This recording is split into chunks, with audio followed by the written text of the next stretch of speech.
ఆ నాలుకకి ఏది పడితే అది రుచి చూపించాలని ప్రయత్నం చేసేవాడు కాదు. మీకు అసలు దీన్ని గెలిస్తే అన్ని గెలిచేసినట్టేనండి. మీకు ధూర్తుడైనటువంటి ద్వారపాలకుడు ఒకడు ఉంటాడు ప్రపంచంలో.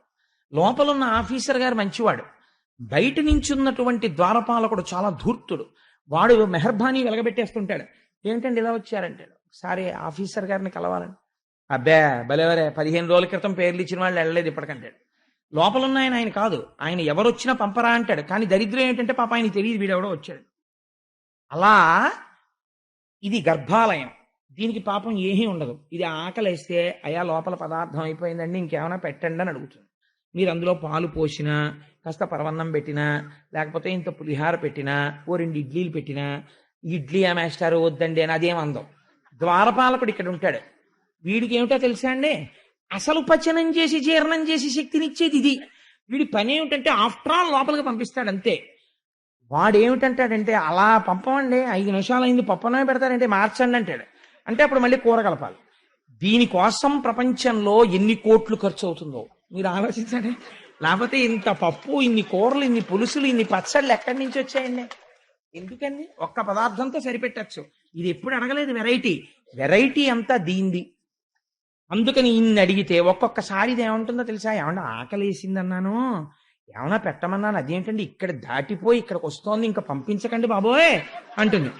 అంటే ఏంటి, ఆ టోకెన్ల కోసం రష్ ఎక్కువైపోయిన గోపాలకృష్ణ గారు పడిపోయిన ఆవేదనలాగా ఇది నిండిపోయి ఇంకా పంపద్దో అంటే భలేవాడివే రుచి ఎంత బాగుందో అని ఇది పెట్టేస్తుంటుంది లోపలికి. బాధ దీనికే అన్నీ పంపేసి ఏమంటుందో తెలుసా అండి, పులిత్రేడుపులు వచ్చేస్తేనే జీర్ణం అవలేదు, కొంచెం సోడా పట్టారా అంటాడు కొడుకుని. మళ్ళీ ఇదోటి. ఈ పైకి చాలా తేలిగ్గా కనపడుతుంది, ఇంద్రియాన్ని గెలవడం అంత తేలిక కాదు. దీన్ని గెలవగలిగారు అనుకోండి, నోరు మొయ్యి అవేం అక్కర్లేదు, కాస్త తులసి దళం నోట్లో వేసుకో, ఎందుకు నీకు ఏమిటి రుచి, తిను ఏం పర్వాలేదు, ఈశ్వర నివేదనమైనటువంటి ప్రసాదము. నువ్వు ఇవాళ ఇంత పులిహార, ఇంత చక్కెర పొంగలి తిని శరీరమును నిలబెట్టవచ్చు అని చెప్పారనుకోండి. ఏమంటే గుళ్ళో సమోసాలు నైవేద్యం పెట్టరా అండి అని అడిగాడు ఒక ఆయన. అంటే ఆయనకి ఇంట్లో ఉండవలో ఉంది, అందుకని చెప్పి ఏమిటంటే సమోసాలు పెడితే ఇక్కడ తిందామని. నేను తెల్లబోయాను నిజంగా, అయ్యి బాబోయ్ ఇలాంటి కోరికలు కూడా ఉన్నవాళ్ళు ఉంటారా అని ఆశ్చర్యపోయాను. అంటే ఆయనకి ఎప్పటి నుంచో కోరిక ఇక్కడ పెడితే తినేద్దామని. ప్రసాదం కౌంటర్లో ఇస్తారు కదా సమోసాలని. అది నిజంగా ఇంక నేను ఏం చెప్పాలి జవాబు మీరు ఆలోచించండి. విహితము నిషిద్ధము ఇవన్నీ నేను చెప్పనా సమోసా గురించి? రజోగుణ ప్రకోపం కలిగినటువంటి మసాలాలతో ఉన్న ప్రసాదం ఈశ్వరుడికి పెట్టి మీరు తింటారా? ఆయన ఏదైనా జీర్ణం హాలాహాలం తింటాడు ఆయన. నువ్వు తిను. మొన్నటి రోజున విన్నాను నేను పేపర్ నిండా అన్ని హాస్పిటల్స్ నిండిపోయాను. చిన్న తేడా వస్తే మనం ఉండలేమే. మరి అలాంటిది జాగ్రత్తగా ఉండద్దు. లోపల మనస్సు ఏర్పడుతోంది, మనస్సు తేడా వచ్చిందంటే కుభోజనేన దివసహ అన్నాడు వ్యాసుడు. నువ్వు తప్పు భోజనం తింటే, రజోగుణ తమోగుణ ప్రకోపంతో కూడిన భోజనం తింటే ఓ రోజు పోయింది అన్నాడు. ఆ మనస్సు వ్యగ్రత అలా ఉంటుంది. ఈశ్వరుడు ఎందు ఉండదు. ఈశ్వరుడు ఎందు విస్మృతి పొందిందో రోజు, ఆ రోజు నువ్వు చచ్చిపోయిన వాడితో సమానం. ఆ టైం అంతా పోయింది, రాదు మళ్ళీ నీకు. అందుకనే ఆహారం అనందు నిబద్ధత పెట్టారు. లేకపోతే ఏం తెలివి తక్కువ వాళ్ళై పెట్టలేదు ఋషులు సాత్వికాహారం తినమని.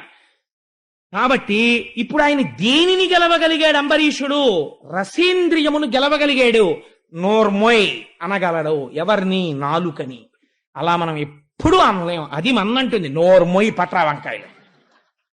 వెండి కంచం తాకట్టు అయినా పెట్టు, కానీ ఊరగాయలు పెట్టవలసిందే. ఏడాదికి కావద్దు అంటే ఎందుకు ఊరగాయలు? ఏమవుతుంది లేకపోతే? 365 రోజుల్లో ఈశ్వరుడు కూరగాయలే ఇవ్వడా? ఏం ఊరగాయలు పెట్టుకోకపోతే ఏమవుతుంది అని అడగలేమో. ఎన్ని రకాల ఆవకాయలు, ఎన్ని రకాల మాగాయలు, మళ్ళీ శాంపుల్స్ ఇంకోళ్ళకి ఇవ్వాలి, ఇంకోళ్ళ శాంపుల్స్ మనం తినాలి, వాటికి వేడి చెయ్యాలి, దగ్గు రావాలి, డాక్టర్ల దగ్గరికి వెళ్ళాలి, మందులు తెచ్చుకోవాలి. ఎన్ని బాధలో అందుకని ఆయన ఏం చేశాడు? ఘ్రాణమసురారి భక్త అంఘ్రికమలమందు రసన తులసీదళములంద ఆయన గెలవగలిగాడు. అది తేలిక మాట అని మీరు అనుకోకండి. ఇప్పుడు నేను ఇంటికి ఇంత మాట చెప్పానంటే నేను ఒక్క మాట చెప్పచ్చు, అంబరీషుడు నాలికని గెలిచాడండి, అయిపోతుంది ఉపన్యాసాలు. పెద్ద విశేషమే ఉంది. కానీ మనం చెయ్యలేంది ఆయన చేస్తున్నాడు. అది మనం కూడా చెయ్యవలసిన ప్రయత్నం. గృహస్థాశ్రమంలో ఉన్నవాడు అన్నిటికన్నా ప్రపంచంలో ప్రమాదకరమైన వ్యక్తి ఎవరు అని అడిగారు అనుకోండి, మీరు అంబరీషోపాఖ్యానంలోంచి ఒక విషయం తెలుసుకోవాలి. చాలా గొప్ప అధికారం ఉండి చటుక్కున కోపం వచ్చే స్వభావం ఉన్నవాడు ప్రపంచమునందు ప్రమాదకరమైన వ్యక్తి. ఆ తర్వాత ఎన్ని మాటలు నాలుగు ఖర్చుకుని ఏం ప్రయోజనం చెప్పండి.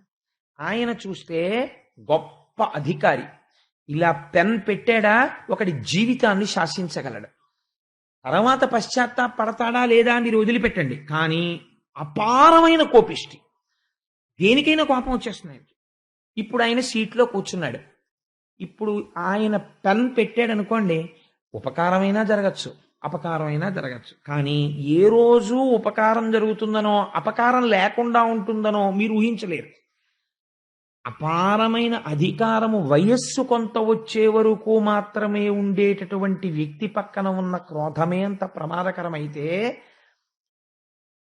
అనుష్ఠాన బలం చేత తపస్సు చేత విశేషమైన శక్తులు పొందినటువంటి బ్రాహ్మణుడే కావచ్చు, బ్రహ్మజ్ఞాని కావచ్చు, క్రోధమును విడిచిపెట్టలేకపోతే, అంటే ఎక్కడి నుంచి వస్తుంది కోపం అంటే శంకర భగవత్పాదులు అంటారు, కామక్రోధశ్చ లోభశ్చ దేహే తిష్టంతి తస్కరాహ జ్ఞానరత్నాపహారాయ తస్మాత్ జాగ్రత్త జాగ్రత్త. వీళ్ళు బయట నుంచి రారు, ఇక్కడే కూర్చుంటారు. ఎప్పుడు తలెత్తుతాడు మీకు కూడా తెలియదు. తలెత్తాడు అనుకోండి, మిమ్మల్ని వశుణ్ణి చేసుకుంటాడు. కోపానికి ఒక లక్షణం ఉంటుంది, కోపము చేత ప్రయోజనమును సాధించవచ్చు. కోపమును నటించడం వరకు మాత్రమే పనికి రావాలి. కోపం వచ్చినట్టుగా తను గట్టిగా మాట్లాడగలగాలి, కోపం వచ్చినట్టుగా కన్నెర్ర చెయ్యగలగాలి, కోపం వచ్చినట్టే అవతలవాడు భయపడాలి. కోపమునకు తాను వశుడు కాకూడదు. అలా ఉండడం ఎంత కష్టం అండి, అది చాలా కష్టం. అలా ఎప్పుడు ఉండగలరు మీరు? లోపల నుంచి వస్తున్న కోపాన్ని మీరు పరిశీలించగలగడం మీకు అలవాటైతేనే అది అలవాటు అవుతుంది, లేకపోతే అది అలవాటు అవ్వదు. అందుకే వాల్మీకి మహర్షి అమాయకుడే ఈ మాట చెప్పలేదు రాముడి గురించి. కోన్వస్మిన్ సాంప్రదంలోకే గుణవాన్ కశ్య వీర్యవాన్ ధర్మజ్ఞశ్చ కృతజ్ఞశ్చ సత్యవాక్యో దృఢవ్రతః చారిత్రేణ చ కోయుక్తః సర్వభూతేషు కోహితః విద్వాన్ కః కస్సమర్థశ్చ కశ్చైక ప్రియదర్శనః ఆత్మవాన్ కో జితక్రోధో, కోపాన్ని గెలిచినవాడు జితక్రోధో. కానీ కస్య బిభ్యతి దేవాశ్చ జాతరోషస్య సంయుగే, కోపం తెచ్చి పెట్టుకున్నంత మాత్రం చేత దేవదానవులు భయపడతారో అటువంటి వాడెవరని అడిగాడు. కాబట్టి అలా ఉన్న కోపం లోకాన్ని రక్షించడానికి ఉపకరణం అవుతుంది. అధికారి కోపం లేకుండా ఉండకూడదు, కోపం తెచ్చి పెట్టుకున్నట్టు ఉండాలి, మాట్లాడడం అలా ఉండాలి. తప్పు జరిగితే ఆయన మాట్లాడే మాటలు వ్యగ్రతతో ఉండకూడదు, కానీ ఒక్క మాట మాట్లాడితే ఆ మాట అవతల వాణ్ణి మార్చగలిగినదై ఉండాలి.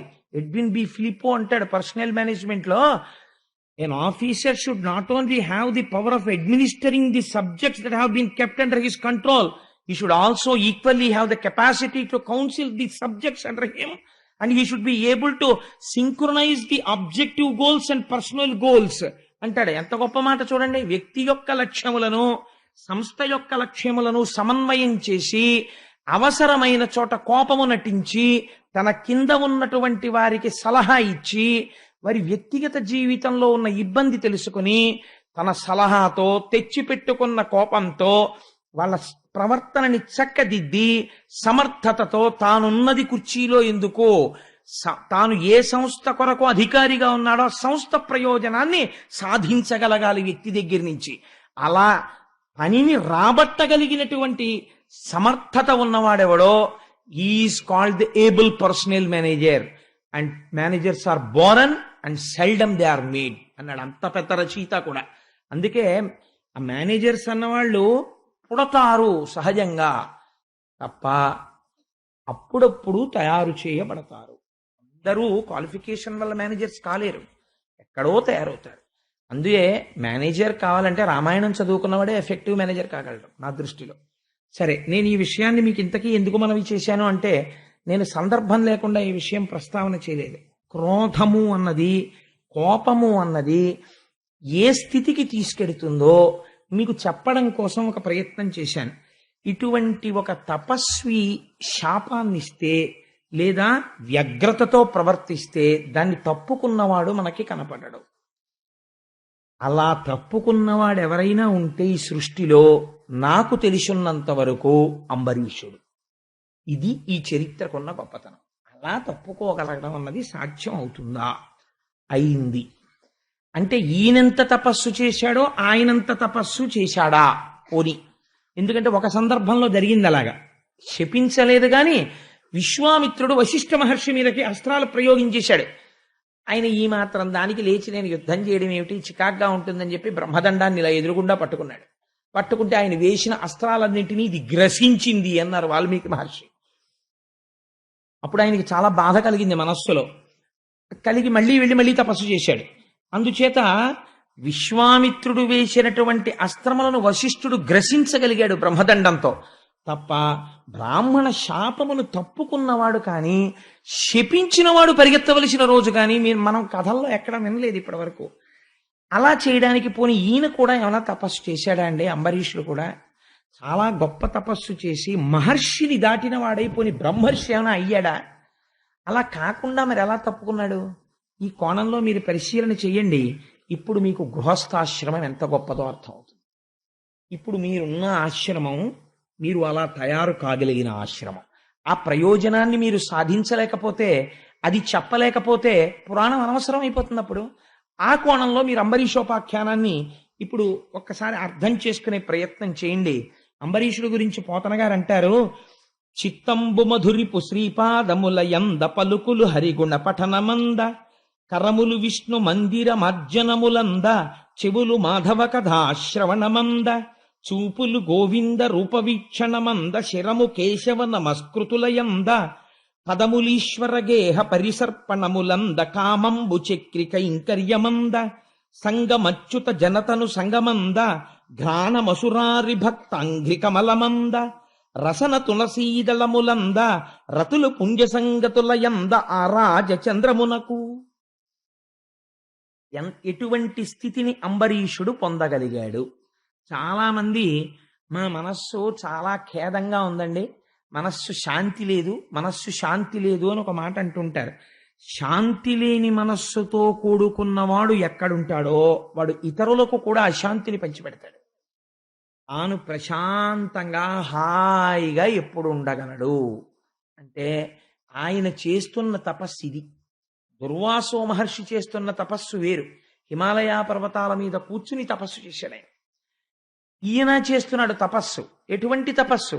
చిత్రమైన తపస్సు. చిత్తంబు మధురిపు శ్రీపాదముల యంద. ఆయన మనస్సు ఎప్పుడూ కూడా భగవంతుని యొక్క పాదముల యందు ఉండును. ఈ మాట మీరు కొంచెం జాగ్రత్తగా గమనించాలి. అసలు భక్తికంతటికి మొదలెక్కడా? ఇక్కడే. అసలు మీ మనస్సు వెళ్ళి అక్కడ చేరితే కదండి భగవంతుడి గురించి భక్తి అన్నది ఏర్పడ్డాం. ఇప్పుడు నా కొడుకంటే నాకు ఎంతో ప్రీతి. వాడు ఎక్కడో ఉన్నాడు పాండిచేరిలో చదువుకుంటూ, అయినా నేను రోజు 4 మాటలు వాడిని తలుచుకుంటాను. లేవగానే ఓసారి సంధ్యావందనం చేసుకున్నాక నమస్కారం చేస్తాను. దూరంలో ఉన్నాడు, నా బిడ్డని కాపాడు తండ్రి అంటుంటాను. రాత్రి పడుకోబోయే ముందు అయ్యో వీడు ఏం చేస్తున్నాడో, ఏం చదువుకున్నాడో, ఎలా పడుకుంటున్నాడో, ఏం తిన్నాడో ఒకసారి స్మరిస్తాను. నేను ఏదైనా ఒక మధురమైన పదార్థం తింటుంటే అయ్యో పాపం పిల్లవాడికి ఇది ఇష్టం, వాడు తింటలేదు, నేను తింటున్నాను అని అనుకుంటాను. ఎందుకు ఇన్ని మాటలు అనుకుంటున్నాను చెప్పండి?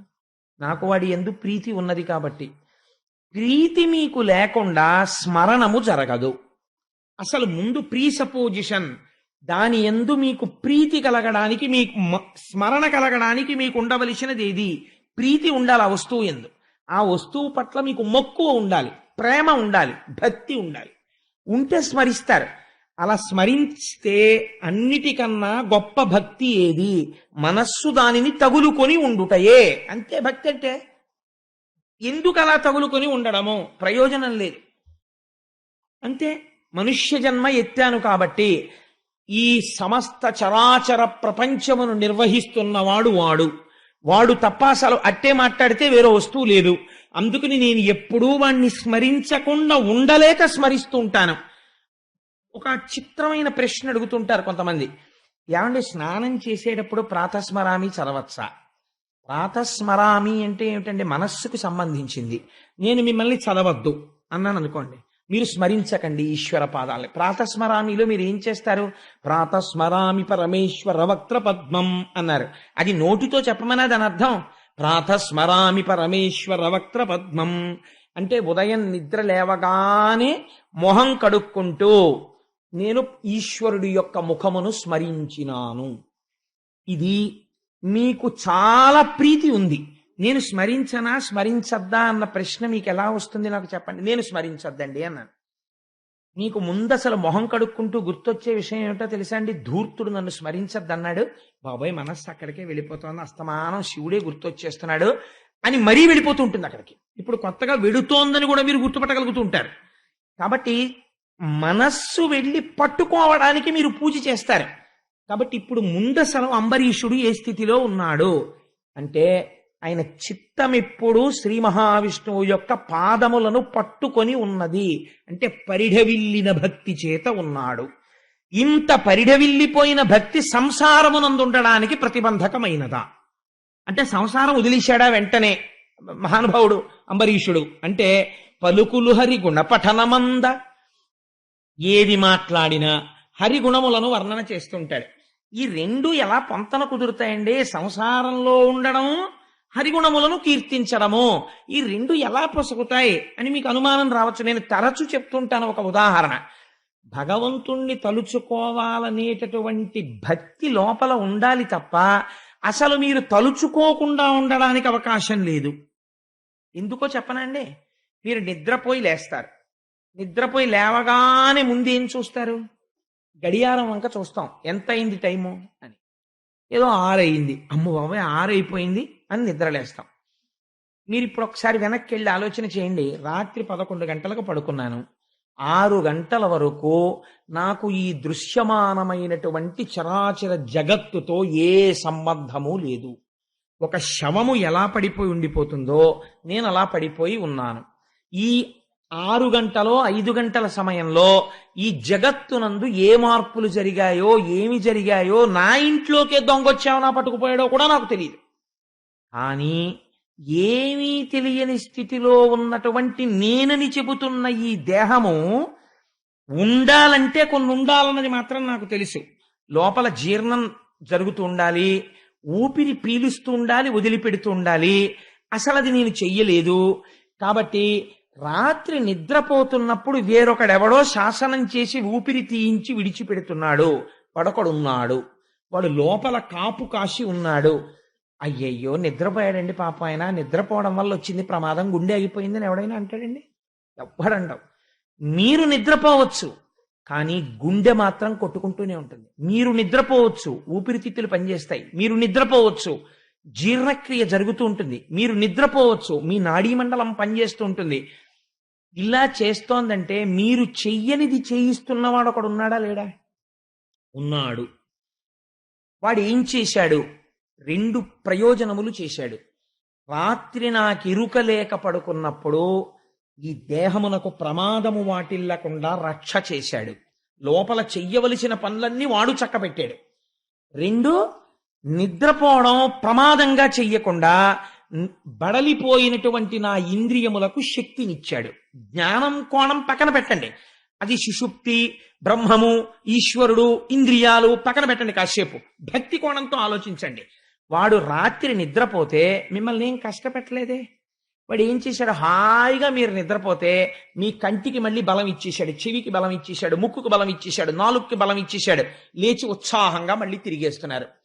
ఇప్పుడు మీకు ఈశ్వరుణ్ణి స్మరించడానికి మీకు ఏమిటి కష్టం? భగవంతుణ్ణి పూజామందిరంలోకే వెళ్ళి పూజించవలసిన అవసరం లేదని నేను అనను, ప్రారంభమునందు చెయ్యవలసిందే. కానీ స్మరణ భక్తి యందు పూజామందిరం అక్కర్లేకుండా పూజ నడిచిపోతుంది. పైకి లేచి ప్రకటంగా ఏం చెప్పక్కర్లేదు. ఏం ఆశ్చర్యం ఈశ్వర, 11 గంటలకు పడుకున్నానా, పడుకునేటప్పటికి మాడు నిప్పెడుతోందా, అలిసిపోయి తెల్లవారి లేచేటప్పటికి నిప్పి తగ్గిపోయిందా, ఎంత ఉత్సాహం, కళ్ళల్లో పడిన ధూళికణాలన్నింటినీ పుసులుగా మార్చేసావా మెత్తగాను, మళ్ళీ కంటి మధ్యలో ఉంటే తీసుకోలేనని ఈ చివర ఉన్న కొలుకులోకి తీసుకొచ్చి పెట్టావా, నేను ఇలా అంటే బయటికి వచ్చేసేటట్టు, నువ్వే నీటి రూపములో ఉండి నాకు మళ్ళీ ప్రక్షాళన చేసుకోవడానికి అవకాశం ఇచ్చావా, వాయు రూపంలో ఉండి నాకు అందావా, నా ఇంద్రియముల బడలిక తీర్చావా, రాత్రి నేను పడుకుంటే నువ్వు ఊపిరి తీసి నన్ను కాపాడావా. ఈశ్వర నీకు నమస్కారం. ఒక ఉపకారం చేసిన వాడిని స్మరించడానికి మీకు బెంగ ఉండదు కదా. పోని మామూలుగా భక్తిగా ఉండలేమండి, ఒక్క ఉపకారం ఎవడో చేసి పెట్టాడండి, చేసి పెడితే మీరు వాడిని తలుచుకోరు, మీరు వెళ్ళలేకపోయారు, ఆయన స్టేషన్కి వెళ్ళి తిరుపతికి టికెట్లు తెచ్చిపెట్టాడు, మీరేం చేస్తారు? మహానుభావుడు తిరుపతికి టికెట్లు తెచ్చిపెట్టాడండి, వెళ్ళి నేను వెడతానని, వెళ్ళకపోతే మర్నాడు ఆర్ఏసీ వచ్చేసిందిట, ఇబ్బంది పడిపోతాను, పాపం టికెట్లు తెచ్చిపెట్టాడని మీరు యాత్రకి వెళ్ళొచ్చే వరకు కృతజ్ఞత చెప్తున్నారే, మరి జీవితం ఉన్నన్నాళ్ళు వాడు మీకు ఉపకారం చేస్తున్నాడు. మీరు వాడిని స్మరించి వాడికి కృతజ్ఞత చెప్పడం భక్తే. ఇదే భక్తి. ఈ భక్తియే తపస్సు. కాబట్టి ఇప్పుడు ఏం చేస్తున్నాడు అంబరీషుడు? ఇలా ఉండడానికి గృహస్థాశ్రమము ఎలా ప్రతిబంధకము నాకు చెప్పండి. ఈ స్మరణమునకు గృహస్థాశ్రమం విరోధం అండి, నాకు ఎలా కుదురుతుంది? మా ఆవిడుంది, మా పిల్లలున్నారు, నేను ఎలా స్మరిస్తాను అని అంటే మీరు ఏం చెప్పాలి? నీ మనస్సు అసలు ఈశ్వరుడు ఎందుకు కుదురుకోలేదు, అందుకే నిన్న ఆలోచనలు వస్తున్నాయి. లేకపోతే కుదురుకోకపోవడం ఏంటి? నీకు కృతజ్ఞతా లక్షణం ఉంటే ప్రతి క్షణము ఈశ్వరుడే నీకు కనపడుచున్నాడు. కాబట్టి కరములు విష్ణు మందిరం అర్జనములందా. ఇప్పుడు ఈ ఉత్సాహం కలగగానే, కృతజ్ఞత కలగగానే ఏమనిపిస్తుంది? అయ్యయ్యో, మనం ముందు స్నానం చేసి మందిరంలోకి వెళ్ళి ఈ లోపల ఉన్నవాడెవడో వాడు సాకారుడైనాడు బయట. లేకపోతే వ్యాసుడు వెర్రివాడై చెప్పాడా ఈశ్వరుడికో మూర్తుందని? సాకారంచ నిరాకారం నిర్గుణంచ గుణాత్మకం తత్వం తత్పరమం బ్రహ్మ ఇది వేదాంత డిండిమః అని శంకర భగవత్పాదులు చెప్పారు వేదాంత డిండిమంలో. సగుణ నిర్గుణాసాతు ద్విధా ప్రోక్త మనీషిభి సగుణ రాగిభి సేవ్య నిర్గుణాతుర్విరాగిభి అని వేదవ్యాసుడు దేవి భాగవతంలో చెప్పాడు. కాబట్టి ఈశ్వరుడు ఒకనాడు ఒక ఈ కంటితో చూడడానికి వీలైన రూపమును ధరించాడు. అంతటా నిండిన పరమాత్మని మీరు జ్ఞానము చేత ఉపాసన చేయలేరు, భక్తి చేత ఒక మూర్తిని మీరు ఉపాసన చేయగలరు. ఇప్పుడు ఆ మూర్తి కేవలము విగ్రహము కాదది, అంతటా నిండిన పరమాత్మని మీరు ఈ విగ్రహంలో చూస్తున్నారు. విగ్రహంలో ఈశ్వరుడు ఉన్నాడు, బయట ఈశ్వరుడు లేడంట లేదు. అంతటా ఉన్న ఈశ్వరుణ్ణి చూడలేని నా దైన్యమును గుర్తించి ఒక మూర్తి యందు చూసి పరవశించుచున్నాను. ఇది ఎక్కడికి వెళ్ళాలి? అంతటా చూడగలిగిన స్థితికి వెళ్ళాలి. కాబట్టి విగ్రహారాధనము దోషం ఎందుకు అవుతుంది? ఎప్పటికీ దోషం కాదది. అందుకని భగవంతుని యొక్క మూర్తి వంక చూసి పొంగిపోయి ఈ లోపల రాత్రంతా పని చక్క పెట్టిన వాడెవడో వాడే ఇక్కడ కూర్చున్నాడు నా ఇంటి ఈశాన్యంలో అని. స్వామి, నిన్న పొద్దున్న వేశాను పువ్వులు, అవి వడిలిపోయాయి, దుర్వాసన వస్తున్నాయేమో అని జాగ్రత్తగా నిర్మాల్యం తీసి మీరు పూజ చేయడంలో ఎంత ఆనందం ఉంటుందండి. ఇప్పుడు అది ఎప్పుడు ఉంటుంది? కృతజ్ఞతా లక్షణం ఉంటే ఉంటుంది. కృతజ్ఞతా లక్షణము లోపించిపోయింది అనుకోండి, బాగా జ్ఞాపకం పెట్టుకోండి, ఎన్ని గంటలు మీరు పూజ చేశారన్నది లెక్కలోకి రాదు. అది ఏమవుతుంది? అది రిచువల్ అంటారు ఇంగ్లీష్లో, ఒక తంతు కింద తయారవుతుంది. ఒక భయంతో చేస్తాడు పూజ. ఎలాంటి భయం తయారవుతుందో తెలుసా అండి? ఒక అలవాటు పెట్టుకుంటాడు, నేను రోజు విష్ణు సహస్రనామం చదువుతాను. ఎందుకు చదువుతున్నాడు విష్ణు సహస్రనామం అంటే అనంతమైన నామముల చేత చెప్పబడిన ఈశ్వరుడు అంతటా పరివ్యాప్తమై ఉన్నాడు అని తెలుసుకోవడానికి. కానీ ఇది ఏమవుతుందంటే, ఏదో టైం లేదు, ఇవాళ నేను విష్ణు సహస్రం చదవలేకపోతున్నాను, బాబాయ్ నన్ను భగవంతుడు కోసేస్తాడేమో, నువ్వు ఎందుకు చదవలేదు ఇవాళ అంటాడేమో, అందుకని గబగబా చదివేద్దాం. అప్పుడు ఆ పూజ ఏమైపోతుంది చెప్పండి? అది ఒక తంతు కింద తయారవుతుంది. గంట సేపు కూర్చుంటాడు పూజ దగ్గర. శంకరాచార్యులు వారు నిలదీశారు ఇలాంటి పూజల్ని. గభీరే కాసారే విశతి విజనే ఘోర విపినే విశాలే శైలే చ భ్రమతి కుసుమార్థం జడమతి సమర్ప్యై చేత సరసిజముమానాద భవతే సుఖేనావస్థాతుం జనయ్య నజానాతి కిమహో అని అడిగారు. ఎవడు తెమ్మన్నాడు నిన్ను ఇవన్నీ? ఒక్కటి పెట్టి చెయ్యి చాలు, పొంగిపోతాను నేనన్నారు. రేపటి రోజు మనం చేసే ప్రయత్నం అదే. ఒక పృథివీలింగాన్ని పెట్టి, పూజ అంటే నిబద్ధతతో కూడుకున్నది. అది సగుణమా అంటే కరచరణాదులు లేవు, లేవా అంటే ఉన్నాయి, కాబట్టి అది అరూపరూపి. కాబట్టి ఉపాసన యందు శివాభిషేకం చేస్తే పెద్దలు ఒక నియమం పెట్టారు, పైన వస్త్రం ఉండకూడదు, చొక్కా బనీను ఉండకూడదు. ఎందుకు ఉండకూడదండి అని ఓ ప్రశ్న వేస్తే, పోల్ మీద ఫీజు చేసేవాడు గ్లోవ్స్ ఎందుకు పెట్టుకుంటున్నాడండి? పెట్టుకోకపోతే షాక్ కొట్టి కింద పడిపోతాడు కనుక. ఇంట్లో ఫ్యూజ్ వేసుకుంటే అక్కర్లేదు, కానీ పోల్ మీద ఫ్యూజ్ ముట్టుకుంటే గ్లోవ్స్ వేసుకుని ముట్టుకోవాలి. అలాగే నువ్వు ఉపాసన యందు ఒక్కొక్క మెట్టెక్కుతున్నప్పుడు లోపల దృష్టికోణం పెరుగుతోంది కాబట్టి కొంచెం మర్యాదతో ప్రవర్తించాలి అక్కడ. అందుకని ఏం చేస్తావు? బనీన్ తీయండి అని ఒకడు బతిమాలక్కర్లేదు, నువ్వు తీయాలి. ఏడు దిక్కుమాల శరీరం ఏమైపోతుందో అరగంట తీసేస్తేను. ఉత్తరీయం వేసుకుని శాస్త్రం ఒక మాట చెప్పింది, నీకు 2 కావాలి. ప్రపంచంలో మనుష్యుడిగా పుట్టావు కాబట్టి 2 మర్చిపోకూడదు. ఏమిటది? ఒకటి, అనుభవించడం కాదు సుఖాల్ని అనుభవిస్తూ పోతే దానికి అంతే ఉండదు. పశువుకి మనిషికి తేడా ఎక్కడా? పశువు సుఖాన్ని అనుభవించడంలో ఎప్పుడూ అంతమును కోరదు. ఆకలేసింది పరిగెత్తుకెడుతుంటుంది, తింటూ ఉంటుంది, అంతే. దానికి మైథునం చెయ్యాలనిపించింది చేస్తుంది, పడుకోవాలనిపించింది పడుకుంటుంది, పరిగెత్తాలనిపించింది పరిగెడుతుంది, మలమూత్ర విసర్జన చేయాలనిపించింది చేసేస్తుంది తప్ప ఇది సుఖమా, ఇక్కడ పడుకోవచ్చా, ఇలా ప్రశ్నదేం వేయదు. నువ్వు వెయ్యగలవు ఇది సుఖమా అని అడగగలవు. అందుకని సుఖాల్ని త్రోసిరాదనవచ్చా అనకూడదు. గృహస్థాశ్రమంలో ఉండి నువ్వు సుఖాన్ని అడగాలి. నా భార్య బిడ్డలతో నాకు ఐశ్వర్యంతో నేను ఆనందంగా ఉండాలి. కానీ ఎలా ఉండాలి? తామరాకు మీద నీటి బొట్టులా ఉండాలి. ఇన్ని భోగముల మధ్యలో ఉండి ఈశ్వరుడి పాదాలు పట్టుకుని ఉండాలి. అలా ఉండడానికి వైరాగ్యం ఉండాలి. వైరాగ్యం ఉండాలి, భోగం ఉండాలి. రెండూ కలవాలంటే అపారమైన ఐశ్వర్యము కలగడానికి కస్తూరి జలంతో అభిషేకం చెయ్యాలి. మంచి జ్ఞాన వైరాగ్యములు కలగడానికి విభూతితో అభిషేకం చెయ్యాలి. మిగిలిన వాటి సారమంతా ఈ రెండింటిలోకి వచ్చేస్తుంది. అందుకే శివరాత్రి నాడు పురుషులందరితో అద్భుతంగా ఆ రుద్రాధ్యాయం చదువుతుంటే చక్కగా వరసలో వెళ్ళి విభూతి అభిషేకము కస్తూరి జలంతో అభిషేకము చేసుకునేటటువంటి అవకాశాన్ని దేవాలయం వారు కల్పించారు. సరే, అందుచేత కాబట్టి ఇప్పుడు ఏమైంది? ఆయన సంతోషంగా పూజ చెయ్యగలుగుతున్నాడు అంబరీషుడు. చెవులు మాధవ కథా శ్రవణమంద. చెవులు ఎప్పుడూ కూడా మాధవుడు అంటే లక్ష్మీదేవి యొక్క భర్త, ఆయన కథాశ్రవణము కోసమని ఉత్సాహం పొందుతుంటాయిట. ఎందుకు పొందుతాయంటే ఈ ఐశ్వర్యం లేని వాళ్ళు ప్రపంచంలో కొంతమంది ఉన్నారు. చెవి ఉంటుంది, వినికిడి శక్తి ఉండదు. వాళ్ళు ఎంత పోగొట్టుకుంటున్నారో ఉన్నవాడికి తెలియదు. అది విచిత్రం. ఉన్నవాడు హాయిగా వెళ్ళి వినగలడు. వినగలిగిన శక్తి ఈశ్వరుడిచ్చిన ఐశ్వర్యం. వీడు దాన్ని వేరు పనులకు ఉపయోగిస్తున్నాడు. లేనివాడు తినడానికి లేక ఏడుస్తున్నాడు. ఉన్నవాడు దుర్వ్యసనములకు వాడి ఏడుస్తున్నాడు, రోగాలు తెచ్చుకుని. ఇద్దరూ దరిద్రులే. అలా వినడానికి ఐశ్వర్యము లేనివాడు వినలేక ఏడుస్తున్నాడు. వినడానికి చెవులు ఉండి వినక ఒకడు బాధపడుతున్నాడు, దరిద్రుడి. అలాంటి వాడు కాడు. ఈశ్వరుడిచ్చిన ఈ ఐశ్వర్యమును ఈశ్వరుని కొరకు వాడుతున్నవాడు. అందుకని మాధవ కథాశ్రవణమందు పూనిక ఉన్నవాడు, నేను వినాలి అని వింటున్నవాడు.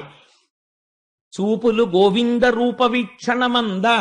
ఆ చూపులు చూసేటప్పుడు ఆర్తితో చూసే చూపు వేరు, ఆర్తితో చూడని చూపు వేరు.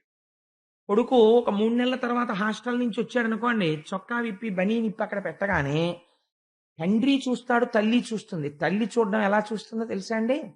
ఏమిట్రా ఆ ఎడం భుజం మీద ఏంటి ఆ మచ్చ, నీకు పూర్వం ఉండేది కదే అని గబగబా వెళ్ళి ఆ మచ్చ ఏమిట్రా అని ఇలా ముట్టుకుని ఇలా నలిపి మట్టా ఏమైనా మచ్చ వచ్చిందా అంటుంది. అప్పుడు లేని మచ్చ ఇప్పుడు ఎందుకు వచ్చిందని పరితపించిపోయి చూస్తుంది అమ్మ కొడుకు బనీ నిప్పగానే. ఆ చూడడంలో ఆనందం ఉంటుంది. అమ్మో నా కొడుకుని చూసుకుంటుంది అమ్మ. అలా ఈశ్వరుణ్ణి చూసేటప్పుడు ఏ రోజుకు ఆ రోజు కొత్తదనం కనపడుతూ పొంగిపోతూ ఉంటాడు భక్తుడు చూడడంలో. అందుకని శిరము కేశవ నమస్కృతుల యంద. ఈశ్వరుడు శిరస్సు ఇచ్చినది దేనికి అంటే పెద్దల ముందు భగవంతుడి ముందు వంచి నమస్కరించమని. లేకపోతే బుద్ధిస్థానము వంగని నాడు నీకు నిశ్చయాత్మకమైన శక్తి ఎక్కడి నుంచి వస్తుంది? ఈశ్వరుడి ముందు. కాబట్టి ఆ భగవంతుని ముందు వంగేటటువంటి శిరస్సున్నవాడు. కామంబు చక్రి కైంకర్యమంద. కామము దోషము. ఎలా? కేవలము లౌకికమునందుంటే. కామము వరము ఎప్పుడు?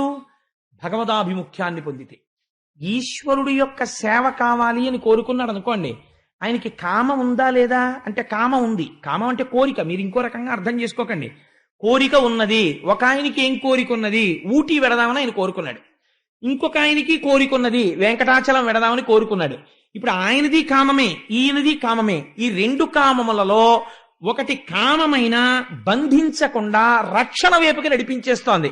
ఇంకొక కామము కామమే, కానీ అది బంధనమునకు గురి చేస్తోంది. ఎందుకని? ఇటువైపు వెడుతున్నది ఉన్న కట్లు విప్పించుకోవడానికి, ఇటువైపు వెడుతున్నది కొత్త కట్లు కట్టించుకోవడానికి. కాబట్టి ఏమవుతోంది? కామమే మారుస్తుంది. అందుకే లలితా సహస్రంలో అమ్మవారు చేత్తో పట్టుకున్న 4 ఆయుధాల్లోనూ ఆ మనోరూపేక్షుకోదండా పంచతన్మాత్రసాయక నిజారుణ ప్రభాపూరమజ్జద్బ్రహ్మాండమండల. ఆ తల్లి ఆ చేతిలో మనస్సు అనేటటువంటి కోదండాన్ని పట్టుకుంటుంది. కామక్రోధములు పక్క పక్కనే ఉంటాయి. కోరిక తీరితే సుఖం, తీరకపోతే క్రోధం. కాబట్టి కోరిక ఈశ్వరాభిముఖం అయిపోయింది అనుకోండి, ఆయన తీర్చకపోవడం అన్నది ఉండదు. అయ్యప్ప స్వామి వారి దర్శనం చేసుకుందామని వచ్చాడు అనుకోండి, హాయిగా వచ్చి అయ్యప్ప స్వామి దర్శనం చేసుకెళ్ళిపోవచ్చు. అదే మీరు ఒక లౌకికుడు ఇంటికి వెళ్ళారనుకోండి, వాడు ఉండొచ్చు, ఉండకపోవచ్చు, ఉండి లేనని చెప్పించవచ్చు. కాబట్టి ఈశ్వరుడు అలా ఎప్పుడూ చెప్పించాడు. నేను ఇక్కడ లేనని చెప్పేవాడికని ఎవరికి చెప్పడం. కాబట్టి కామము ఈశ్వరానుగ్రహం వైపుకి నడిస్తే అది మీకు సిద్ధించి తీరుతుంది. అందుకని కోరిక ఉత్తమమైనది ఎప్పుడు ఈశ్వరుడి వైపుకి తిరిగింది అంబరీషుడికి. ఘ్రాణమసురారి భక్తాంఘ్రి కమలమంద. ఇదో చిత్రమైనటువంటి విషయం. భగవంతుడి పాదములకు నమస్కారం చెయ్యడం అనేటటువంటిది చాలా సామాన్యమైనటువంటి విషయం. ఎందుకని అంటే పెద్ద భక్తి లేని వాడు కూడా చేస్తాడు. ఇప్పుడు ఇలా సభలో ఉండగా వెంకటేశ్వర స్వామి వారు గభాలను ఆకాశంలోంచి పట్టు పీతాంబరం కట్టుకుని ఇలా ఒక్కసారి తప్పుకోండి అంటూ కిందకి దిగారనుకోండి, గబగబా మీ అందరూ అటు తిరిగి స్వామి పాదాల మీకు గబగబా నమస్కారం చేసేస్తారు. ఎవరైనా ఒకవేళ కాకినాడలో ఒక 30 నిమిషాలే ఉంటానయ్యా, మళ్ళీ వెళ్ళిపోవాలి, నేను రాజమండ్రి వెళ్తాను ఇక్కడి నుంచి 8 గంటలకి అన్నాడు అనుకోండి వెంకటేశ్వర స్వామి. నేను ఒక ఉదాహరణకి చెప్తున్నాను. కాకినాడలో ఇంతకు పూర్వం భగవంతుడి గురించి నమ్మని వాడు కూడా వెంకటేశ్వర స్వామి అయ్యప్ప స్వామి గుడికి వచ్చాక వెళ్ళిపోదామని గబగబా వచ్చేస్తారు. వచ్చి కాళ్ళ మీద పడిపోతారు. పెద్ద విశేషం ఏంటండి? ఎందుకైనా మంచిది, ఒక బెనిఫిట్ ఆఫ్ డౌట్ ఒకటి ఉంటుంది. ఎందుకైనా మంచిది ఉందేమో ఓ శక్తి, అది ఏమైనా చేస్తుందేమో, ఓ అగ్రత్త పుల్ల చూపించి ఇలాంటి గొడవ వదిలిపోతుంది, మనకి ఎందుకున్నాడో లేడో, అందుకని ఇలా అనేసి వెళ్ళిపోతాడు. భగవంతుణ్ణి నమ్మిన వాడు ఉన్నాడు అనుకోండి, వాడి కాళ్ళకి దండం పెట్టాలనుకోండి, అహం వస్తుంది. ఏమిటి, నాకు తలకాయింది, వాడికి తలకాయింది, నాకు కాళ్ళు ఉన్నాయి, వాడికి కాళ్ళు ఉన్నాయి, నాకు చేతులు ఉన్నాయి, వాడికి చేతులు ఉన్నాయి, వాడి కాళ్ళకి నేను నమస్కారం పెట్టండి, నేను పెట్టక్కర్లేదంటే. భాగవతుల కాళ్ళకి దండం పెట్టాలంటే వినయం ఉండాలి. అలా పెట్టడం భీష్మాచార్యుల వారికి చెందింది. అంతటి స్థితికి వెళ్ళి కూడా పెద్దలు కనబడితే వంగి వంగి వంగి వంగి దండాలిట్టేవట మహానుభావుడు. అందుకని భక్తాంఘ్రి కమలమంద, భగవంతుడికి నమస్కారం చేయలేదు, భగవంతుణ్ణి నమ్ముకున్న భాగవతులు కనబడితే వాళ్ళ పాదముల వాసన ముక్కుకి పట్టేటట్టుగా పడేవట వాళ్ళ పాదాల మీద. ఎంతటి గొప్పవాడో చూడండి. ఎంత చిత్రమైన మాట అండి. నేను ఫలానా వారికి నమస్కారం చేశానండి అనేవాడు ఉంటాడు. ఆయన పాదాలకి నమస్కారం చేసినప్పుడు ఈ వాసన వస్తుంది అనేవాడు ఉంటాడు. అంటే ఎంతసేపు ఆ పాదాల మీద పడిపోయి ఉండాలి అని. ఆయన పాదాల దగ్గర ఏదో వాసన అండి అన్నాడు అనుకోండి, మళ్ళీ తప్పు. ఆయనకి ఏం కనపడేదో తెలుసా అండి? ఆయన పాదాల్లోంచి పద్మముల సుగంధం వస్తుండేది. ఎందుకని? అమ్మో, ఈ పాదాలు ఎప్పుడు నా స్వామి చుట్టూ తిరిగే పాదాలు, ఇవి పద్మాలు, ఆయన లక్షణం వీటికి వచ్చిందనేవాడు. అందుకని ఆయనకు అలా కనపడేది. ఇది అంబరీషుడి యొక్క స్థితి. ఇప్పుడు చెప్పండి, అంబరీషోపాఖ్యానం సామాన్యమైందా? ఏ స్థితిని తప్ప అలా నోళ్ళవి ముయ్యకండి, పక్కకి తీసుకెళ్ళండి బాబుని, అంతేగాని రసన తులసీదళములందా ఆ నాలుకకి ఏది పడితే అది రుచి చూపించాలని ప్రయత్నం చేసేవాడు కాదు. మీకు అసలు దీన్ని గెలిస్తే అన్ని గెలిచేసినట్టేనండి. మీకు ధూర్తుడైనటువంటి ద్వారపాలకుడు ఒకడు ఉంటాడు ప్రపంచంలో. లోపలున్న ఆఫీసర్ గారు మంచివాడు, బయట నుంచి ఉన్నటువంటి ద్వారపాలకుడు చాలా ధూర్తుడు. వాడు మెహర్బానీ వెలగబెట్టేస్తుంటాడు. ఏంటండి ఇలా వచ్చారంటాడు. ఒకసారి ఆఫీసర్ గారిని కలవాలని. అబ్బే భలేవరే, 15 రోజుల క్రితం పేర్లు ఇచ్చిన వాళ్ళు వెళ్ళలేదు ఇప్పటికంటాడు. లోపలున్న ఆయన కాదు, ఆయన ఎవరు వచ్చినా పంపరా అంటాడు. కానీ దరిద్రం ఏంటంటే పాప ఆయన తెలియదు వీడెవడో వచ్చాడు. అలా ఇది గర్భాలయం, దీనికి పాపం ఏమీ ఉండదు. ఇది ఆకలేస్తే అయా లోపల పదార్థం అయిపోయిందండి, ఇంకేమైనా పెట్టండి అని అడుగుతుంది. మీరు అందులో పాలు పోసినా, కాస్త పరవన్నం పెట్టినా, లేకపోతే ఇంత పులిహార పెట్టినా, ఓ 2 ఇడ్లీలు పెట్టినా, ఇడ్లీ అమేస్తారు వద్దండి అని అదేం అందం. ద్వారపాలకుడు ఇక్కడ ఉంటాడు. వీడికి ఏమిటో తెలుసా అండి? అసలు పచనం చేసి జీర్ణం చేసి శక్తినిచ్చేది ఇది. వీడి పని ఏమిటంటే ఆఫ్టర్ ఆల్ లోపలికి పంపిస్తాడు అంతే. వాడు ఏమిటంటాడంటే, అలా పంపమండి, 5 నిమిషాలు అయింది, పప్పనమే పెడతారంటే మార్చండి అంటాడు. అంటే అప్పుడు మళ్ళీ కూర కలపాలి. దీనికోసం ప్రపంచంలో ఎన్ని కోట్లు ఖర్చు అవుతుందో మీరు ఆలోచించండి. లేకపోతే ఇంత పప్పు, ఇన్ని కూరలు, ఇన్ని పులుసులు, ఇన్ని పచ్చళ్ళు ఎక్కడి నుంచి వచ్చాయండి? ఎందుకండి? ఒక్క పదార్థంతో సరిపెట్టచ్చు. ఇది ఎప్పుడు అడగలేదు వెరైటీ అంతా దీంది. అందుకని ఇన్ని అడిగితే ఒక్కొక్కసారి ఇది ఏమంటుందో తెలుసా? ఏమన్నా ఆకలేసింది అన్నాను, ఏమన్నా పెట్టమన్నాను, అదేంటండి ఇక్కడ దాటిపోయి ఇక్కడికి వస్తోంది, ఇంకా పంపించకండి బాబోయ్ అంటుంది. అంటే ఏంటి, ఆ టోకెన్ల కోసం రష్ ఎక్కువైపోయిన గోపాలకృష్ణ గారు పడిపోయిన ఆవేదనలాగా ఇది నిండిపోయి ఇంకా పంపద్దో ఈ పంపద్దో అంటే భలేవాడివే, రుచి ఎంత బాగుందో అని ఇది పెట్టేస్తుంటుంది లోపలికి. బాధ దీనికే అన్నీ పంపేసి ఏమంటుందో తెలుసా అండి, పులిత్రేడుపులు వచ్చేస్తున్నాయి, జీర్ణం అవలేదు, కొంచెం సోడా పట్టారా అంటాడు కొడుకుని. మళ్ళీ ఇదోటి. ఈ పైకి చాలా తేలిగ్గా కనపడుతుంది, ఇంద్రియాన్ని గెలవడం అంత తేలిక కాదు. దీన్ని గెలవగలిగారు అనుకోండి, నోరు మొయ్యి అవేం అక్కర్లేదు, కాస్త తులసి దళం నోట్లో వేసుకో, ఎందుకు నీకు ఏమిటి రుచి, తిను, ఏం పర్వాలేదు, ఈశ్వర నివేదనమైనటువంటి ప్రసాదము, నువ్వు ఇవాళ ఇంత పులిహార ఇంత చక్కెర పొంగలి తినే శరీరమును నిలబెట్టవచ్చు అని చెప్పారనుకోండి. ఏమంటే గుళ్ళో సమోసాలు నైవేద్యం పెట్టరా అండి అని అడిగాడు ఒక ఆయన. అంటే ఆయనకి ఇంట్లో ఉండవలో ఉంది, అందుకని చెప్పి ఏమిటంటే సమోసాలు పెడితే ఇక్కడ తిందామని. నేను తెల్లబోయాను నిజంగా, అయ్యి బాబోయ్ ఇలాంటి కోరికలు కూడా ఉన్నవాళ్ళు ఉంటారా అని ఆశ్చర్యపోయాను. అంటే ఆయనకి ఎప్పటి నుంచో కోరిక ఇక్కడ పెడితే తినేద్దామని, ప్రసాదం కౌంటర్లో ఇస్తారు కదా సమోసాలని. అది నిజంగా ఇంక నేను ఏం చెప్పాలి జవాబు మీరు ఆలోచించండి. విహితము నిషిద్ధము ఇవన్నీ నేను చెప్పనా సమోసా గురించి? రజోగుణ ప్రకోపం కలిగినటువంటి మసాలాలతో ఉన్న ప్రసాదం ఈశ్వరుడికి పెట్టి మీరు తింటారా? ఆయన ఏదైనా జీర్ణం హాలాహాలం తింటాడు ఆయన. నువ్వు తిను. మొన్నటి రోజున విన్నాను నేను పేపర్ నిండా అన్ని హాస్పిటల్స్ నిండిపోయాను. చిన్న తేడా వస్తే మనం ఉండలేమే. మరి అలాంటిది జాగ్రత్తగా ఉండద్దు. లోపల మనస్సు ఏర్పడుతోంది, మనస్సు తేడా వచ్చిందంటే కుభోజనేన దివసహ అన్నాడు వ్యాసుడు. నువ్వు తప్పు భోజనం తింటే, రజోగుణ తమోగుణ ప్రకోపంతో కూడిన భోజనం తింటే ఓ రోజు పోయింది అన్నాడు. ఆ మనస్సు వ్యగ్రత అలా ఉంటుంది. ఈశ్వరుడు ఎందు ఉండదు. ఈశ్వరుడు ఎందు విస్మృతి పొందిందో రోజు, ఆ రోజు నువ్వు చచ్చిపోయిన వాడితో సమానం. ఆ టైం అంతా పోయింది, రాదు మళ్ళీ నీకు. అందుకనే ఆహారం అనందు నిబద్ధత పెట్టారు. లేకపోతే ఏం తెలివి తక్కువ వాళ్ళై పెట్టలేదు ఋషులు సాత్వికాహారం తినమని. కాబట్టి ఇప్పుడు ఆయన దేనిని గెలవగలిగాడు అంబరీషుడు? రసేంద్రియమును గెలవగలిగాడు.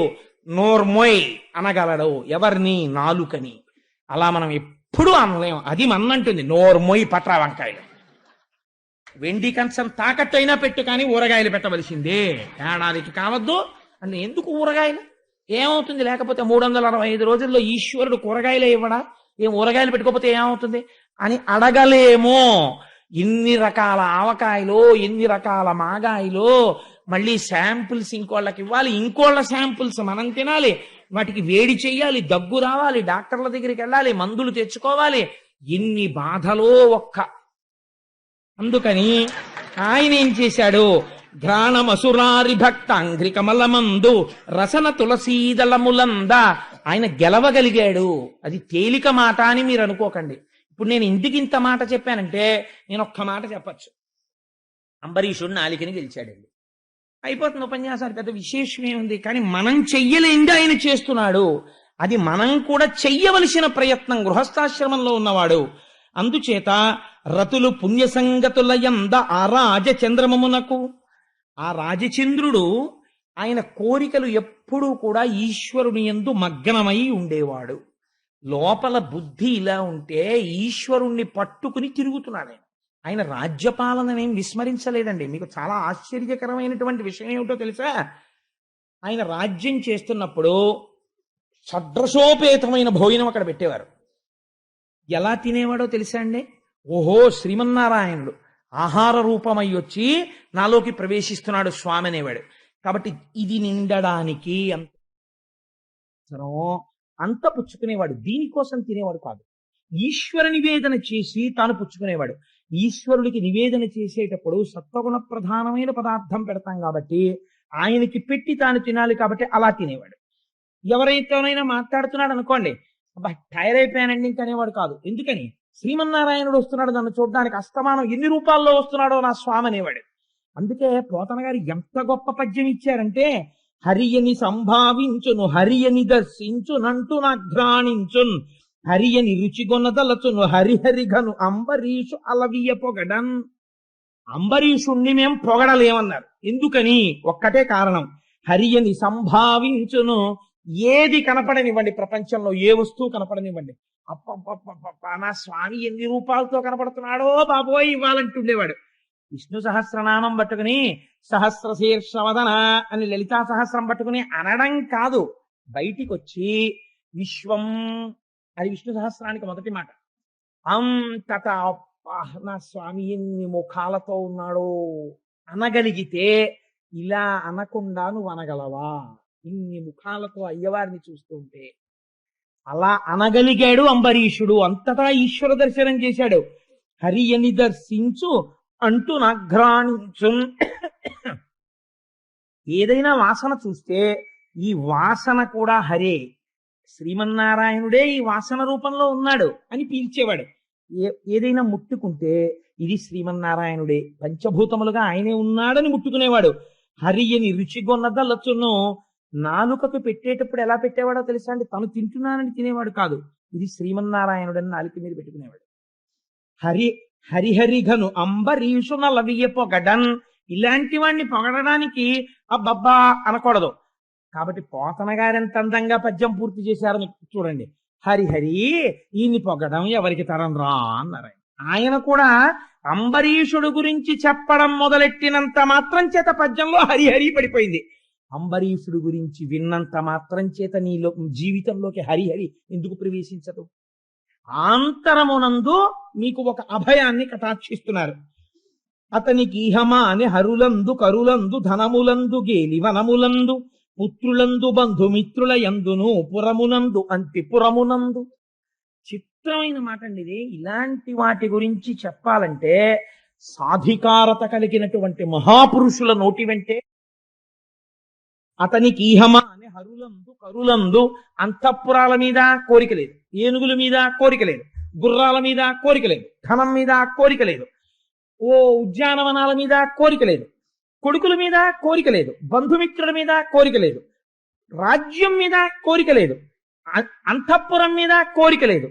ఎక్కడున్నాడు ఇవన్నీ కోరిక లేనివాడు? అక్కడే ఉన్నాడు. అదేమిటండి మరి అంత కోరిక లేనివాడు అక్కడ ఎలా ఉంటున్నాడు? భార్య మీద కోరిక లేదు, భార్యతో ఉన్నాడు. అంతఃపురం మీద కోరిక లేదు, అంతఃపురంలో ఉన్నాడు. కొడుకుల మీద కోరిక లేదు, కొడుకులతో ఉన్నాడు. రాజ్యం మీద కోరిక లేదు, రాజ్యం వెళ్తున్నాడు.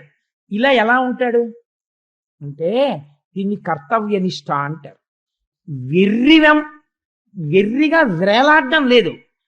కొడుకున్నాడు, నాకో కర్తవ్యం ఉంది తండ్రిగా. ఏమిటి కర్తవ్యం? వాడికి ఒక మంచి కాలేజీలో చేర్చడం, వాడు అడిగినప్పుడు ఫీజు కట్టడం, వాడితో మాట్లాడినప్పుడు నన్ను చదువుకుని వృద్ధిలోకి రావాలి అని తండ్రిగా మంచి మాటలు చెప్పడం.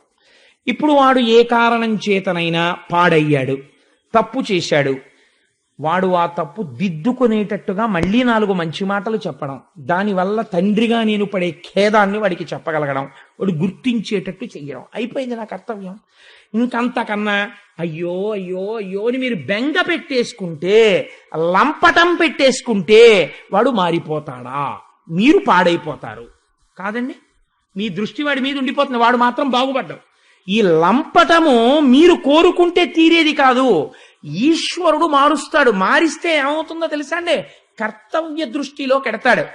నేను ఇది చెయ్యాలి అందుకని చేస్తాను, వాడు నా కొడుకు కాబట్టి నేను ఈ పని చెయ్యాలి చేస్తాను, ఈమె నా భార్య నేను ఈమె యందు ఈ పని చెయ్యాలి చేస్తాను, నేను ఈ రాజ్యమును పాలిస్తున్నాను కాబట్టి రాజుగా నా కర్తవ్యం చేస్తాను.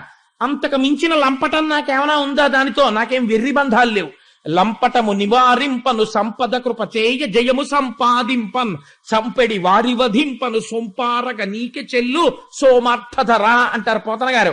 లంపటము నివారింపను కర్తవ్యమనబడేటటువంటి సరళ రేఖని దాటి అతిగా వాడితో మగ్నమయ్యుండుట అన్న వెర్రితనాన్ని పోగొట్టగలిగిన స్థితి ఎవరి వలన వస్తుంది? ఈశ్వర భక్తిలోంచి వస్తుంది. ఆ భక్తి ఉన్నవాడికి కర్తవ్యం తెలుస్తుంది. కాబట్టి ఇప్పుడు ఎక్కడి నుంచి వచ్చింది ఈ కర్తవ్య దృష్టి? అంబరీషుడి యొక్క భక్తిలోంచి వచ్చింది. అంతఃపురంలో ఉంటే ప్రమాదం వచ్చిందా? అంతఃపురాన్ని ఈశ్వరాలయంగా చూస్తాడు. భార్యతో ఉన్నాడు, తన విహిత కర్తవ్యం తాను పాటిస్తాడు. భార్యతో కూర్చొని చక్కటి ధార్మిక కార్యక్రమాలు చేస్తాడు.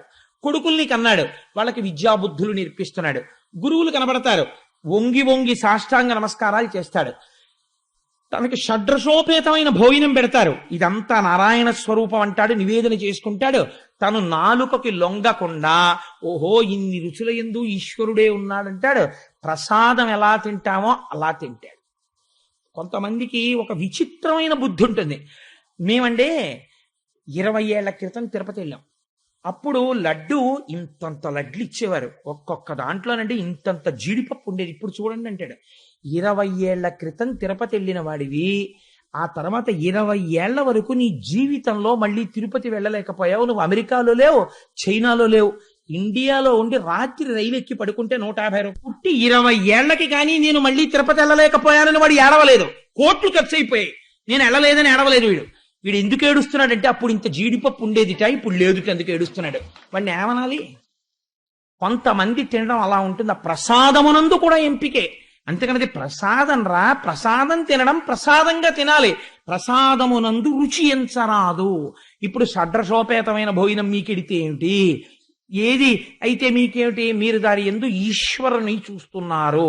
కాబట్టి ఇప్పుడు ప్రసాదమునుగా తింటున్నప్పుడు రాసభోజనము కావచ్చుగాక, అది మితముగానే తింటారు. అందుకే ముందు చెప్పారు నాలుకని గెలిచాడు అన్నారు. ఇది ఇప్పుడు భక్తిలోంచి దేంట్లోకి వెళ్ళిపోతోంది. అంతటా ఈశ్వరుణ్ణి చూశాడు, జ్ఞానం వచ్చినది. అంతటా ఈశ్వరుణ్ణి చూడడంలో శాశ్వత వస్తువుని పట్టుకున్నాడు, అశాశ్వతమైన వస్తువుల యందు కర్తవ్యాన్ని పరిపాలిస్తున్నాడు, వైరాగ్యమునందున్నాడు. అంటే భక్తి జ్ఞాన వైరాగ్యములను ఎంత అందంగా పొందాడో చూడండి అంబరీషుడు. ఇవి ఎక్కడ పొందాడు? ఆయనే సన్యాసం తీసుకుని పొందలేదు, గృహస్థాశ్రమంలో ఉండి పొందాడు.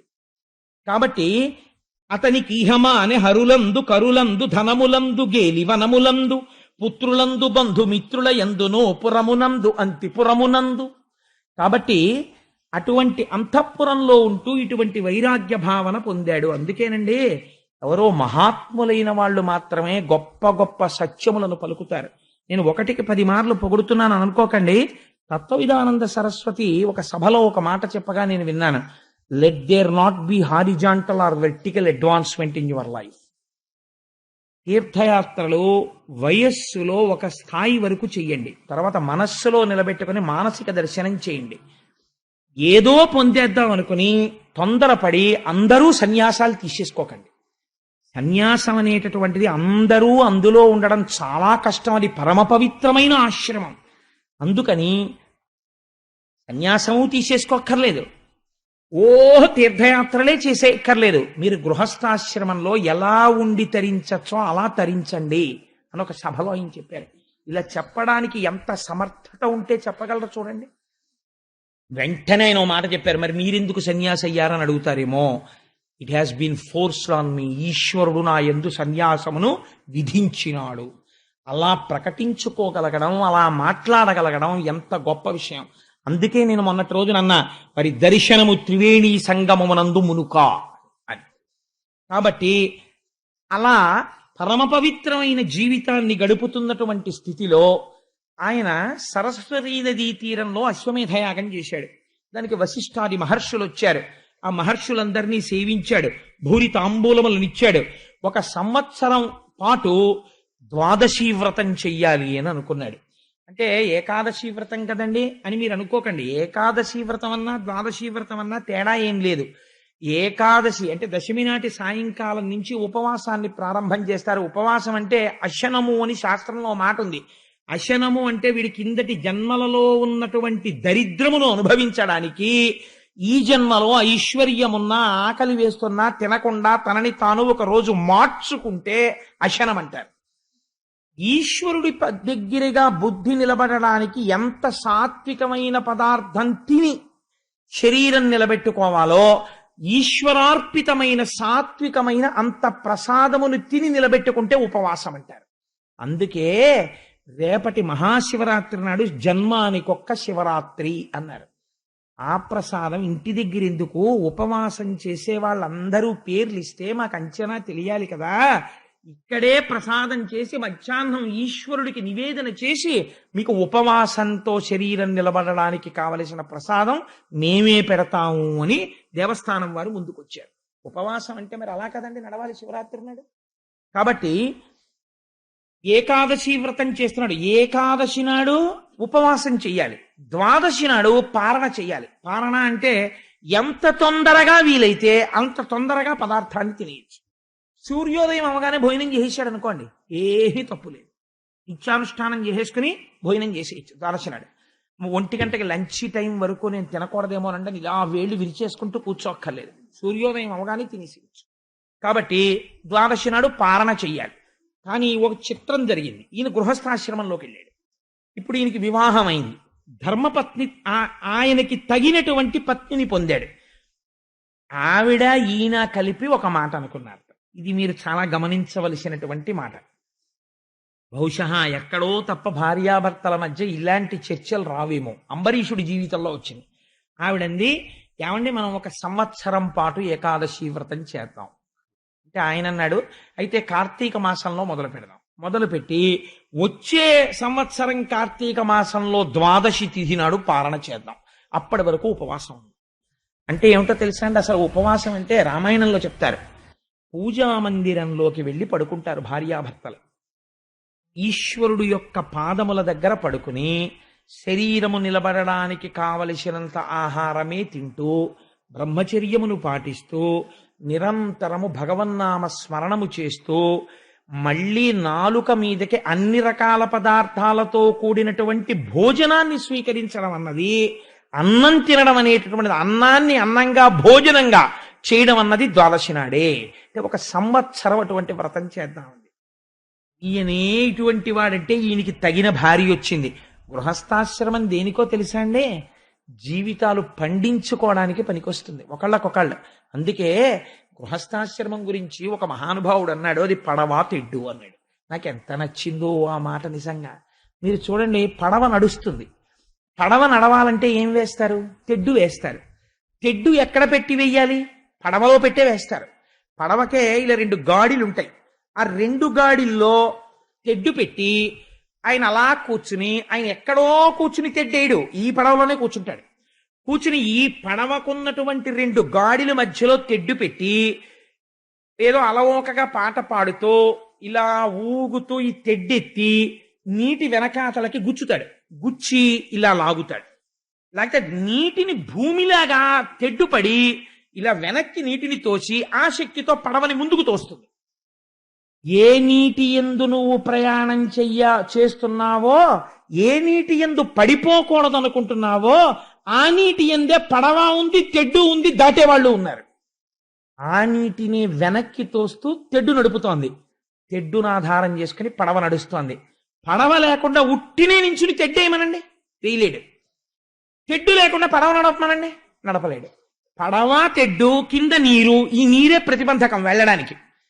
ప్రతిబంధకమైనటువంటి నీటిని తనకి అనుకూలంగా మార్చుకుంటున్నాడు. పడవలోనే కూర్చుని పడవకి తెడ్డును వాడుతూ. ఏ సంసారము ఈశ్వరుణ్ణి చేరడానికి ప్రతిబంధకమైందో ఆ సంసారములో ఉంటూ ఈశ్వర పాదములనేటటువంటి పడవెక్కి భార్యాభర్తలు కూర్చుని సంసారమును వెనక్కి తోస్తూ ఈశ్వరుడి వైపుకి అభిముఖులై మారి మారి ఈవిడ తెడ్డెయ్యాలి, ఆయన తెడ్డెయ్యాలి. ఈయన అలిసిపోయబ్బా చాలేవే ఇంకా పూజలు అవిని ఈ సంవత్సరం ఏమీ చెయ్యొద్దంటే, పోనీ మనం ఈ సంవత్సరం పెద్ద డబ్బు ఖర్చు పెట్టక్కర్లేదు, ఓ పని చేద్దాం. మనం ప్రతి సోమవారం నాడు 5 రూపాయలు పెడితే చాలు కదా. ప్రతి శనివారం నాడు 5 రూపాయలు పెడితే ఇన్ని తులసి దళాలు వస్తాయి. పోనీ ఈ సంవత్సరం ఏదో ఇల్లు కట్టాం, గృహప్రవేశం చేసాం, మనం అంత డబ్బు పెట్టుకోలేము, అస్తమానం యాత్రలు చేయలేము అన్నారనుకోండి, ఆల్ రైట్, నేను ఒప్పుకుంటాను మీ మాట. కానీ ఈశ్వర పూజ వద్దనకండి. ప్రతి శనివారం చక్కగా ఇన్ని తులసి దళాలు తెచ్చుకుని మీరు నేను తెల్లవారు లేచి కూర్చుని విష్ణు సహస్రం మీరు ఓం కేశవాయ నమః అంటుండండి. నేనేమో తులసి దళాలు వేస్తుంటాను స్వామికి. చక్కగా నీరాజనం ఇద్దాం, ఇంత పులిహార చేసి స్వామికి నివేదన చేసుకుందాం. ఈ ఏడాదంతా ప్రతి శనివారం తులసి దళాలతో శ్రీమన్నారాయణార్చన చేసుకుందాం అందనుకోండి. ఇప్పుడు ఏమైంది? ఇప్పటిదాకా తెడ్డేసిన ఆయన అలిసి కూర్చుంటే ఆవిడందుకుని పడవ నడిపిస్తోంది. ఇప్పుడు ఇద్దరూ మారి మారి తెడ్డు వేసి ఇద్దరూ ఆ పడవలోనే కూర్చుని ఎక్కడికెడతారు? ఆవలి ఒడ్డుకి వెళ్ళిపోతారు. ఇప్పుడు నీరు ప్రతిబంధకం అయిందా? అవలేదు. ఏ నీటిని దాటడానికి పడవెక్కాడో నీటిని దాటుతున్నాడు, ఆ నీటిలోనే తెడ్డేసుకుంటూ వెడుతూ. భార్యాభర్తల గృహస్థాశ్రమం ఈశ్వరుణ్ణి చేరడానికి అలా ఉండాలి. కాబట్టి అంబరీషుడు అలా చేశాడు. సంవత్సరం ఏకాదశి వ్రతం చేద్దామండి ఏంది. ఏమండి, మీరు అంబరీషోపాఖ్యానం మామూలుగా విన్నారనుకోండి, మన గృహస్థాశ్రమంలో మీరు ఎలా తరించాలో ఏమిటి అర్థం అవుతుంది? అందులో నేర్చుకోవలసిన విషయాన్ని ప్రతిపాదిస్తున్నాడు పోతనామాచ్యుడు. కాబట్టి సంతోషంగా సంవత్సరం పాటు ఏకాదశి వ్రతాన్ని పూర్తి చేసేశారు. అయిపోయింది. ఏకాదశి తిథి అయిపోయింది, తెల్లవారింది, సూర్యోదయం అయింది, సంవత్సరం అయింది. సంవత్సరం పాటు చేసినటువంటి ఏకాదశి వ్రతం పరిపూర్ణమైనది. ఎప్పుడు? యజ్ఞం ఉన్నదనుకోండి, యజ్ఞాన్ని అసంపూర్తిగా మీరు ఆపేశారనుకోండి, పూర్ణాహుతి అవ్వకుండా, ఆ యజ్ఞం పూర్తయినట్టు లెక్కకి రాదు, యజ్ఞ ధ్వంసం అయిపోతుంది. దక్షయజ్ఞంలో పరమశివుడు పూర్తి చేయించాడు యజ్ఞాన్ని. అలాగే నిన్నను బలిచక్రవర్తి యజ్ఞం చేస్తుండగా శ్రీ మహావిష్ణువు వచ్చారు, భృగువుని పిలిచి శుక్రాచార్యుల వారిని పిలిచి నువ్వు ఆ యజ్ఞం పూర్తి చెయ్యి అని చెప్పి పూర్తి చేయించి వెళ్ళారు. అలాగా ఇక్కడ ఏకాదశి వ్రతం పూర్తవుతోంది. ఎలా పూర్తవ్వాలి? ఏడాది నుంచి చేస్తున్నారు. ద్వాదశి తిథి ఉండగా భోజనం చేయాలి వీళ్ళు. కాబట్టి ఇప్పుడు ఏం చేస్తున్నారు? తాము భోజనం చేసే ముందు ఏడాది పాటు ఏకాదశి వ్రతం చేశారు కాబట్టి మొట్టమొదట కాళింది నది ఒడ్డుకెళ్ళారు. ఆ నదీ స్నానం చేశారు. స్నానమునకు మళ్ళీ హద్దులుంటాయి. ఆ చేసేటప్పుడు పుణ్యనదీ స్నానం చేయడం యొక్క ఫలితం వేరు. అందుకని కాళింది నది ఎందు, కాళింది అంటే యమున ఎందు స్నానం చేశారు. స్నానం చేసి మధువనంలోకి వెళ్ళారు. చక్కగా శ్రీకృష్ణ పరమాత్మకి అభిషేకం చేశారు. రేపటి రోజున గోవింద పట్టాభిషేకం నాడు ఇక్కడ అభిషేకం చేస్తున్నారు కృష్ణ పరమాత్మకి. అలా చక్కటి అభిషేకం చేశారు. అభిషేకం చేసిన తరువాత అక్కడికి బ్రాహ్మణులు వచ్చారు. ఏమంటే అస్తమానం దానం బ్రాహ్మణులకే ఇస్తారంటారు ఏంటంటే ఇంకెవరికి ఇవ్వకూడదా అని మీకు అనుమానం రావచ్చు. అందరికీ ఇస్తారు దానం. బ్రాహ్మణులకే ఎందుకు చెప్తారంటే వాళ్ళు బ్రహ్మజ్ఞాన సంపన్నులై ఉండి తీరాలి బ్రాహ్మణుడు. అలా ఉండకపోతే కుదరదు. ఉండి లోకాన్ని ఉద్ధరించాలి. అలా ఉద్ధరించేవాడు భద్రంగా ఉండడం సమాజం చూసుకోవాలి. అందుకని ముందు దానం బ్రాహ్మణుడికి ఇస్తారు. కాబట్టి వాళ్ళకి ఏమి ఇచ్చారు అంటే వాళ్ళు పాడైపోయే వాళ్ళకి ఇవ్వకూడదు, వాళ్ళు ఇంకా వృద్ధిలోకి వచ్చే వాళ్ళకి ఇవ్వాలి. వాళ్ళు ఇంకా అభిషేకం చేసుకోవడానికి, వాళ్ళు ఇంకా సత్వగుణ ప్రధానమైన పదార్థం పుచ్చుకోవడానికి అలాంటివి ఇవ్వాలి. కాబట్టి గోవులు ఇచ్చాడు ఆయన దానం. ఎటువంటి గోవులు ఇచ్చాడు? పాలేరై పరవంగా దగ్గరుచులు ఎబ్రాయంబులై రూపముల్మేలై ధూర్తలుగాక వెండి గోరిజల్ హేమోరు శృంగంబులుంగ్రాలన్ గ్రేపుల ఎర్ర నాకుచును రంగఛాయలయ్యున్న మందాలన్ న్యర్బుద షట్కమిచ్చే విభుడుజ్జద్వైదిక శ్రేణికిన్. గొప్ప బ్రాహ్మణులకు ఎటువంటి ఆవుల్ని దానం ఇచ్చాడంటే బంగారంతో కొమ్ములు చేయించి వాటికి తగిలించాడు, వెండితో డెక్కలు చేయించాడు, దూడలతో కూడినటువంటి ఆవుల్ని తెచ్చాడు. అవి మంచి వయస్సులో ఉన్న ఆవులు. ఇలా దూడలు వెళ్లి పొదుగు ముట్టుకుంటే శిరములలోంచి పాలని స్రవిస్తున్నాయి. అటువంటి ఆవులను మందలుగా తీసుకొచ్చాడు. ఈ ఆవుల్ని దానం చేశాడు. ఈ దానం అంతా అయిపోయింది. పెక్కండ్రు విప్రవరులకు గ్రక్కున అతి భక్తి తోడ కడుపుల నిండన్ జొక్కపుటన్నంబిడి విభుడొక్కడే పారణము చేయనుద్యోగించన్. అన్నం పెట్టడం ఒక మర్యాద ఉంటుంది. అన్నం పెట్టడం భూతతృప్తి వేరు, భోజనం పెట్టేటప్పుడు బ్రాహ్మణ సమారాధన వేరు. అది పెట్టేటప్పుడు ఒక మాట చెప్తారు. ఏమిటి చెప్తారంటే ఆచమనాన్ని వేసి చేతిలో నీళ్లు వేసి, మీరు ఏ ఇంట్లో ఏ కులదైవాన్ని పూజిస్తారో, నేను ఒక శివారాధకుడిని అని అనుకోండి, పరమేశ్వర స్వరూపాయ బ్రాహ్మణాయ తుభ్యం నమః అని ఔపోసన వడ్డిస్తారు. వడ్డించేసి ఊరుకోకూడదు, పూర్తవదు. ఉత్తరాపోసనం వేయాలి. అంటే వాళ్ళు భోజనం చేసిన తర్వాత మళ్ళీ ఉత్తరాపోసనం అని మళ్ళీ విస్తరికి సత్యం తత్తేన పరిశించామి అని మళ్ళీ ఆ విస్తరికి నీళ్లు తిప్పుతారు. అది వేసి ఎడంచేయి కడుక్కోవడానికి నీళ్లు పోయాలి. పోస్తే అప్పుడు బ్రాహ్మణ సమారాధన పూర్తయినట్టు. పూర్తయిన తర్వాత మీ ఇంట్లో ఉన్న పదార్థము అంటే భక్తికి హద్దు చెప్తున్నాను నేను. ఎదురుగుండా ఉన్నవాడు ఈశ్వరుడు అన్న భావన యందు మీరు భావన చేస్తే భావనామాత్ర సంతుష్టాయి నమః, ఈశ్వరుడు తింటాడు. అప్పుడు ఆ మిగిలిన పదార్థం ఏమవుతుందంటే వంటింట్లోది బ్రహ్మము వచ్చి తినగా మిగిలిన భుక్త శేషం అవుతుంది. ఇప్పుడు దాన్ని తింటాడు. దీనివల్ల విజయం వస్తుంది. కాబట్టి ఇప్పుడు ఏం చేశాడు అంటే కడుపులు నిండే వరకు అయ్యా తొందరపడకండి, మెల్లగా తినండి అంటూ పెట్టాడు. పెట్టి వాళ్ళందరూ కడుపు నిండా తిన్న తర్వాత ఇప్పుడు తను ద్వాదశి పారణ చెయ్యాలి, తను కూడా భోజనం చెయ్యాలి. అందుకని తను కూడా భోజనం చేద్దామని అందరి భోజనము అయిపోయే వరకు అభ్యాగతి భుజించరాదు. అతిథులందరూ భోజనం చేసేసిన తరువాత అప్పుడు అభ్యాగతికి వడ్డించాలి. శ్రీనివాస కళ్యాణం దగ్గర నుంచి ఇదే లక్షణం. అందుకని అతిథులందరికీ ముందు భోజనం పెట్టాడు. అందరిది అయిపోయింది. అడిగాడు, అందరూ చేశారా? అందరూ చేసేశారండి. ద్వాదశి వెళ్ళిపోకుండా మీరు పాలన చేయండి అన్నారు. ఆల్ రైట్, నాకు కూడా వడ్డించండి. విస్తరేసుకున్నాడు. ఇక భోజనం చేద్దామని అనుకుంటున్నాడు. ఉద్యోగించన్ సిద్ధపడుతున్నాడు. సిద్ధపడుతుండగా భాసుర నిగమ పదోపన్యాసుడు సుతపో విలాసుడు అనుపమ యోగాభ్యాసుడు రవిభాసుడు దుర్వాసుడు అతిథి అయ్యతన్ నివాసంబునకున్. దుర్వాసుడు గురించి ఒక్క తప్పు మాట మాట్లాడలేదు పోతన గారు. తొందరపడి మనం ఎక్కడో కార్తీక పురాణంలో చదివామని మీరు తీర్పు చెప్పకండి. ఎటువంటి మాట వేశారో చూడండి. ఆయన భాసుర నిగమ పదోపన్యాసుడు. ఆయన సర్వకాలములయందు వేదములయందు వేదాంతములయందు బుద్ధిని నిక్షేపించినవాడు. గొప్ప తపస్సుని పాటించినటువంటి వాడు. సూర్యుడు ఎలా ఉంటాడో అటువంటి తేజస్సుని పొందినటువంటి వాడు. అంతటి గొప్ప తపస్సు చేశాడు. దుర్వాసో మహర్షి అంటే ధర్మాన్ని చూద్దామని ఒకసారి 10,000 సంవత్సరాలు తపస్సు చేశాడు. తపస్సు చేస్తే ధర్మము ఆయనకి సాకారంగా కనపడలేదు. దత్తాత్రేయుల వారితో కలిసి చేశాడు. ఆయన కమండలంలో నీళ్లు తీసుకున్నాడు. 10,000 ఏళ్ళయింది, నీకు కనపడడానికి ఏమిటి ఇబ్బంది అని పరిగెత్తుకొచ్చాడు ధర్మం. వచ్చి తనతో పాటు ఉన్న పరివారాన్ని చూపించి శపించకయా అన్నాడంటే ఆయన అన్నాడు, ఈ మాట మర్యాద నీకు ముందు ఉండాలి. తపస్సు చేస్తున్నప్పుడు వస్తే గౌరవిద్దును. నువ్వు రాలేదు కాబట్టి నీళ్ళెట్టుకున్నాక వచ్చావు కాబట్టి నిన్ను శపిస్తున్నాను. 3 జన్మలెత్తు. ఓసారి రాజుగా పుట్టు, ఓసారి ఏదో భయంకరమైనటువంటి రాజ్య పరిపాలన చెయ్యడానికి అర్హత లేని స్థితిలో పుట్టు, ఒకసారి నువ్వు రాజపరిపాలన చెయ్యడానికి వీలు లేనిటువంటి వాడివై కేవలం సలహా చెప్పడానికి పనికొచ్చేటట్టు జన్మలెత్తు అంటే అప్పుడే ధర్మరాజుగా విదురుడిగా అవన్నీ జన్మలెత్తాడు ధర్మదేవత. కాబట్టి దుర్వాసో మహర్షికి గతంలో ఇటువంటి పనులు చేసిన వాడైనా పోతన గారు అలా అనలేదు. ఎందుకు అనలేదు చెప్పండి? ఈ మాటలు ఎందుకు వేయకూడదు పోతన గారు? వ్యాసుడు ఎందుకు వేయకూడదు అంటే ఒక మర్యాద ఉంది ప్రపంచంలో. ఏమిటో తెలుసా అండి? అతిథి అంటే ఈశ్వరుడు మీ ఇంటికి అతిథి రూపములోనే వస్తాడు. వచ్చేటప్పుడు మీరు ఆయన దోషమును విచారణ చేశారనుకోండి, అయ్యా మా ఇంటికి వచ్చి భోజనానికి వచ్చిన వాడు మహానుభావుడు వచ్చాడండి, కానండి ఆయనకి చిన్న అవలక్షణం ఉందండి అన్నారనుకోండి, పోయిందంతే. ఏ ఈశ్వరుడు పరీక్ష పెడతాడు ఆతిథ్యానికి పిలిచినప్పుడు. మీరాయన యందు దోషమును విచారణ చేశారనుకోండి, పోయిందంతే. ఎందుచేత దోష విచారణ చేయరాదు. అతిథిగా వచ్చిన వాడు ఈశ్వరుడు వచ్చాడు, నువ్వు గుణమొక్కటే చూడాలప్పుడు. లేకపోతే నీకు ఇక్కడ సంస్కారం ఎలా నిలబడుతుంది పెట్టేటప్పుడు? కాబట్టి ఇప్పుడు ఆయన క్రోధం గురించి నీకెందుకు? అంబరీషుడు ఇలా చూడలేదు దుర్వాసుణ్ణి.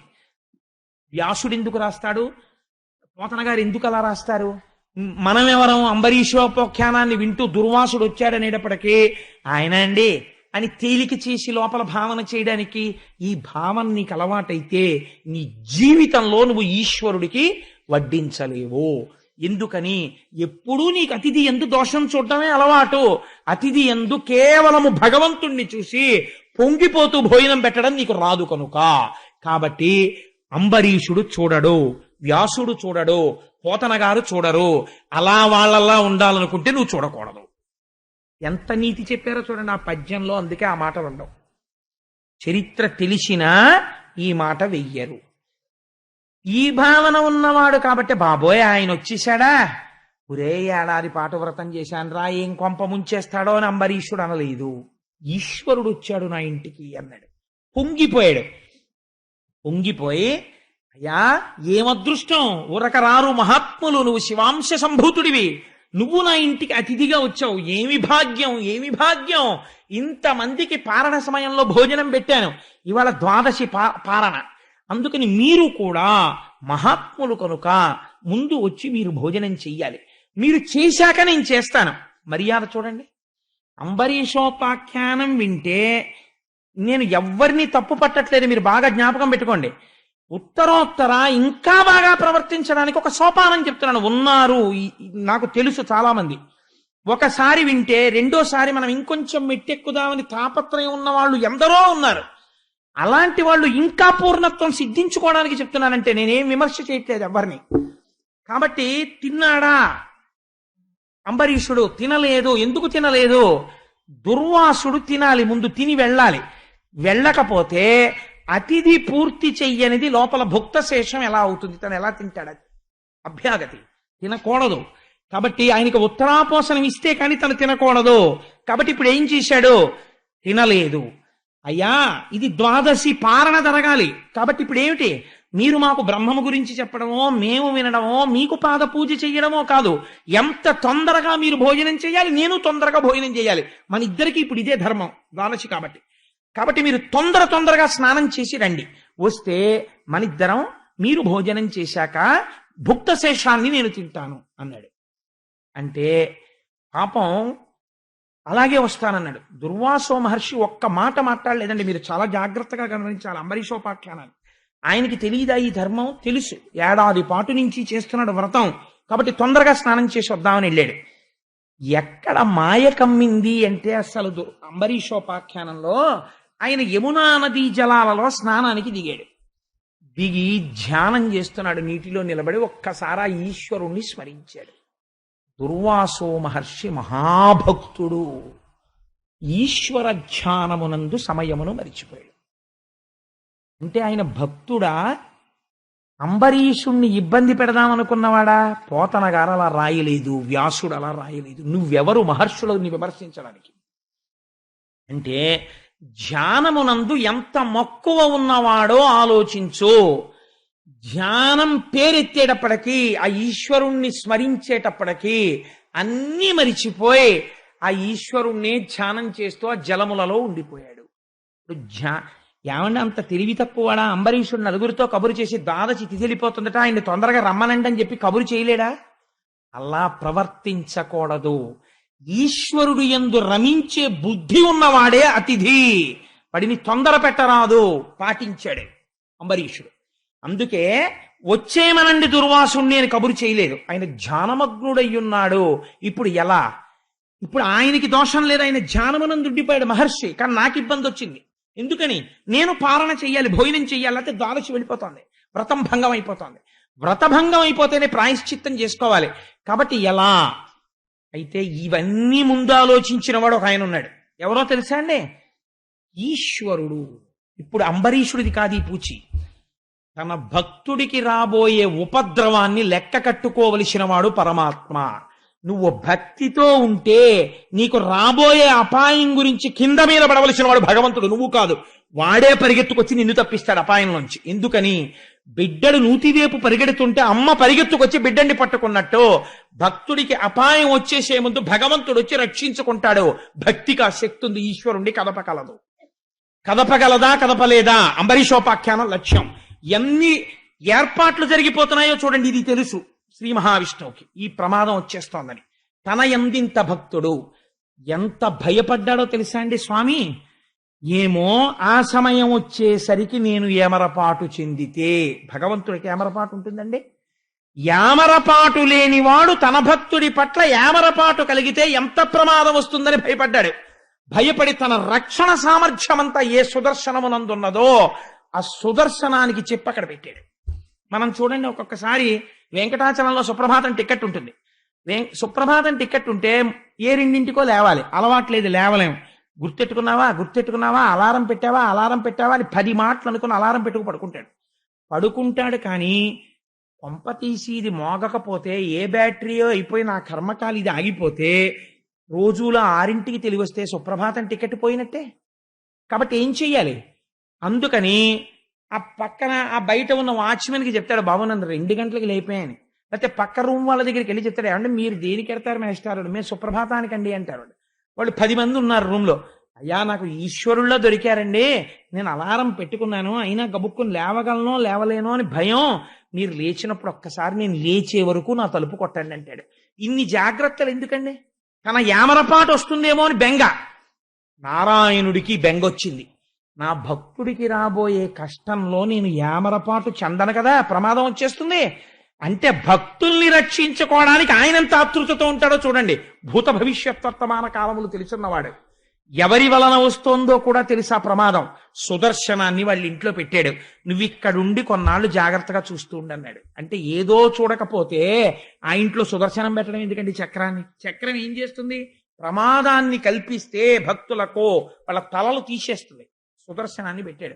అంటే ఆయనకి తెలుసా తెలియదా ఏదో జరుగుతుందని త్రికాలవేది పరమాత్మకి తెలుసు, కాలస్వరూపుడు. ఈ రహస్యం బ్రహ్మగారు చెప్పారు. కాబట్టి ఇప్పుడు అక్కడ సుదర్శనం ఉంది. అంబరీషుడు ధ్యానంలో ఉన్నాడు, దుర్వాసుడు ధ్యానంలో ఉన్నాడు, అంబరీషుడు పాలనకి కాలం అయిపోతోందని బెంగలో ఉన్నాడు. ఇది చిత్రం. ఇప్పుడు ప్రమాదం రాక్షసుల నుంచి రావట్లేదు, ధూర్తుల నుంచి రావట్లేదు, ధ్యానమగ్నుడైపోయిన ఒక గొప్ప ఋషి వైపు నుంచి వచ్చేస్తోంది. ఏం చెయ్యాలి? ఎంత ధర్మమో చూడండి. తొందరపడి భోజనానికి రమ్మని ఏమైతే అదైంది, పిలవండి ఒక్కసారని కబురు చేయలేదు. బ్రహ్మమునందు రమిస్తున్న వ్యక్తిని భోజనమునందు తొందర పెట్టలేదు. పెట్టక ఏం చేశాడు? విద్వాంసుల్ని పిలిచాడు, సభలో ఉన్న మహాపండితుల్ని పిలిచాడు. అతిథి బోయి రామి నదిపై ద్వాదశి పరణంబు మానపాడి కాదు, కుడువకుంట కాదు కుడుచుటయును కాదు, సలిల భక్షణంబు సమ్మతంబు. విద్వాంసులు ఎంత గొప్పగా చెప్పారో చూడండి. ఆయన చూస్తే మహర్షి, ధ్యానంలో ఉన్నాడు, పిలవకూడదు. నువ్వు చూస్తే గృహస్థు, వ్రతం చేసున్నావు, భంగం జరగకూడదు.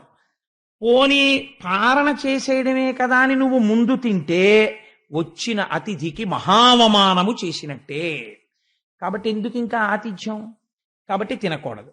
తినకుండా ఉండాలంటే తిథి దాటిపోతుంది. కాబట్టి ఏం చెయ్యాలి అంటే, కుడుచుటయును కాదు కుడుచుట కూడా కాదు. తిన్నాడా అంటే తినలేదు, తినకుండా ఉన్నాడా అంటే తినకుండానే ఉండలేదు. నీకు మధ్య మార్గం ఒకటి చెప్తాం, సలిలం పుచ్చుకోమన్నారు. అంటే కాసి నీళ్లు తాగు అన్నారు.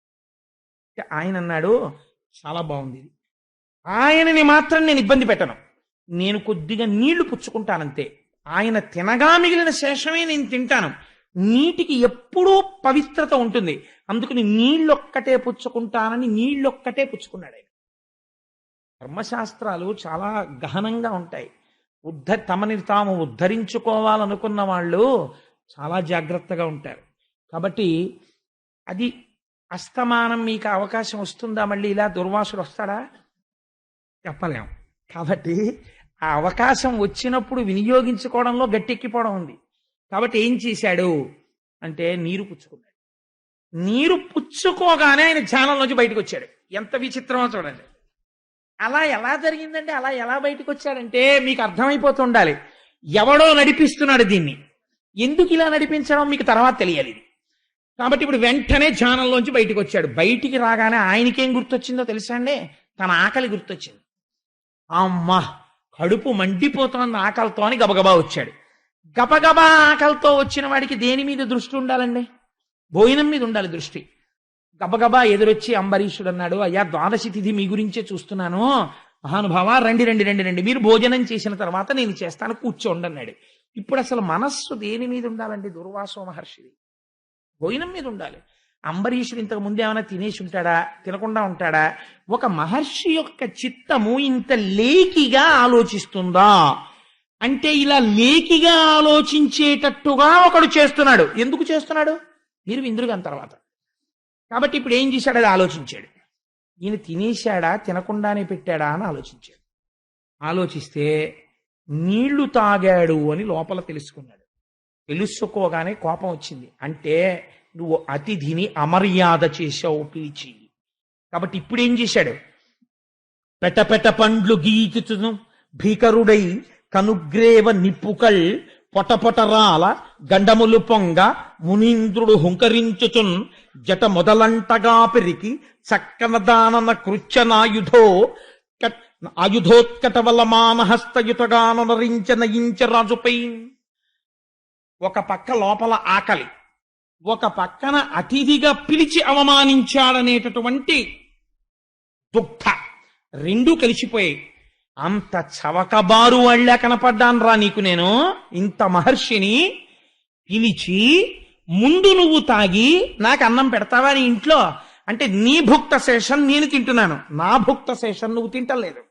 అంటే నాకు ఇది అవమానం, నీ స్థాయి అంతే అని చెప్తున్నావు. కాబట్టి నిన్ను ఉపేక్షించను. నువ్వు విష్ణు భక్తుడివా? చూడు నిన్నేం చేస్తాను. ఇప్పుడు నేను గొప్పో నువ్వు గొప్పో తెలియాలన్నాడు. మహర్షికి ఇంత క్రోధం వచ్చేయడం ఏమిటండి ఇంత చిన్న విషయానికి? ఆయన ధర్మము పాటించాడా? ధర్మమును అతిక్రమించాడా? తెలిసి చేశాడా? తెలియక చేశాడా? తెలిస్తే చేసే మనస్సున్నవాడా? ఇంకా పైకెక్కాలని తాపత్రయం ఉన్నవాడా? తను ఇంకా చెప్పి వృద్ధిలోకి తేవలసిన వాడా? ఇన్ని మరిచిపోయాడు. ఇన్ని మరిచిపోయి కేవలం నీళ్లు తాగాడని కోపం పెట్టేసుకున్నాడు. కోపం పెట్టేసుకుని చేతిలోకి నీళ్లు తీసుకుని ఒక జటను ఒక దాన్ని సమూలంగా పెరికాడు. ఆ జటాజూటంలోంచి దాన్ని నేలకేసి కొట్టాడు. అందులోంచి ఒక భయంకరమైన కృత్యని సృష్టించాడు. కృత్య అంటే ఆయన ఏం చెప్తే దాంతో ఆకలి తీర్చుకుంటుంది. ఎంత భయంకరమైన పని చేశాడో చూడండి. నీవు భస్మమైపోదువుగాక అంటే వేరులా ఉండేది. తన కళ్ళ ముందు కృత్య తినేయాలంతే.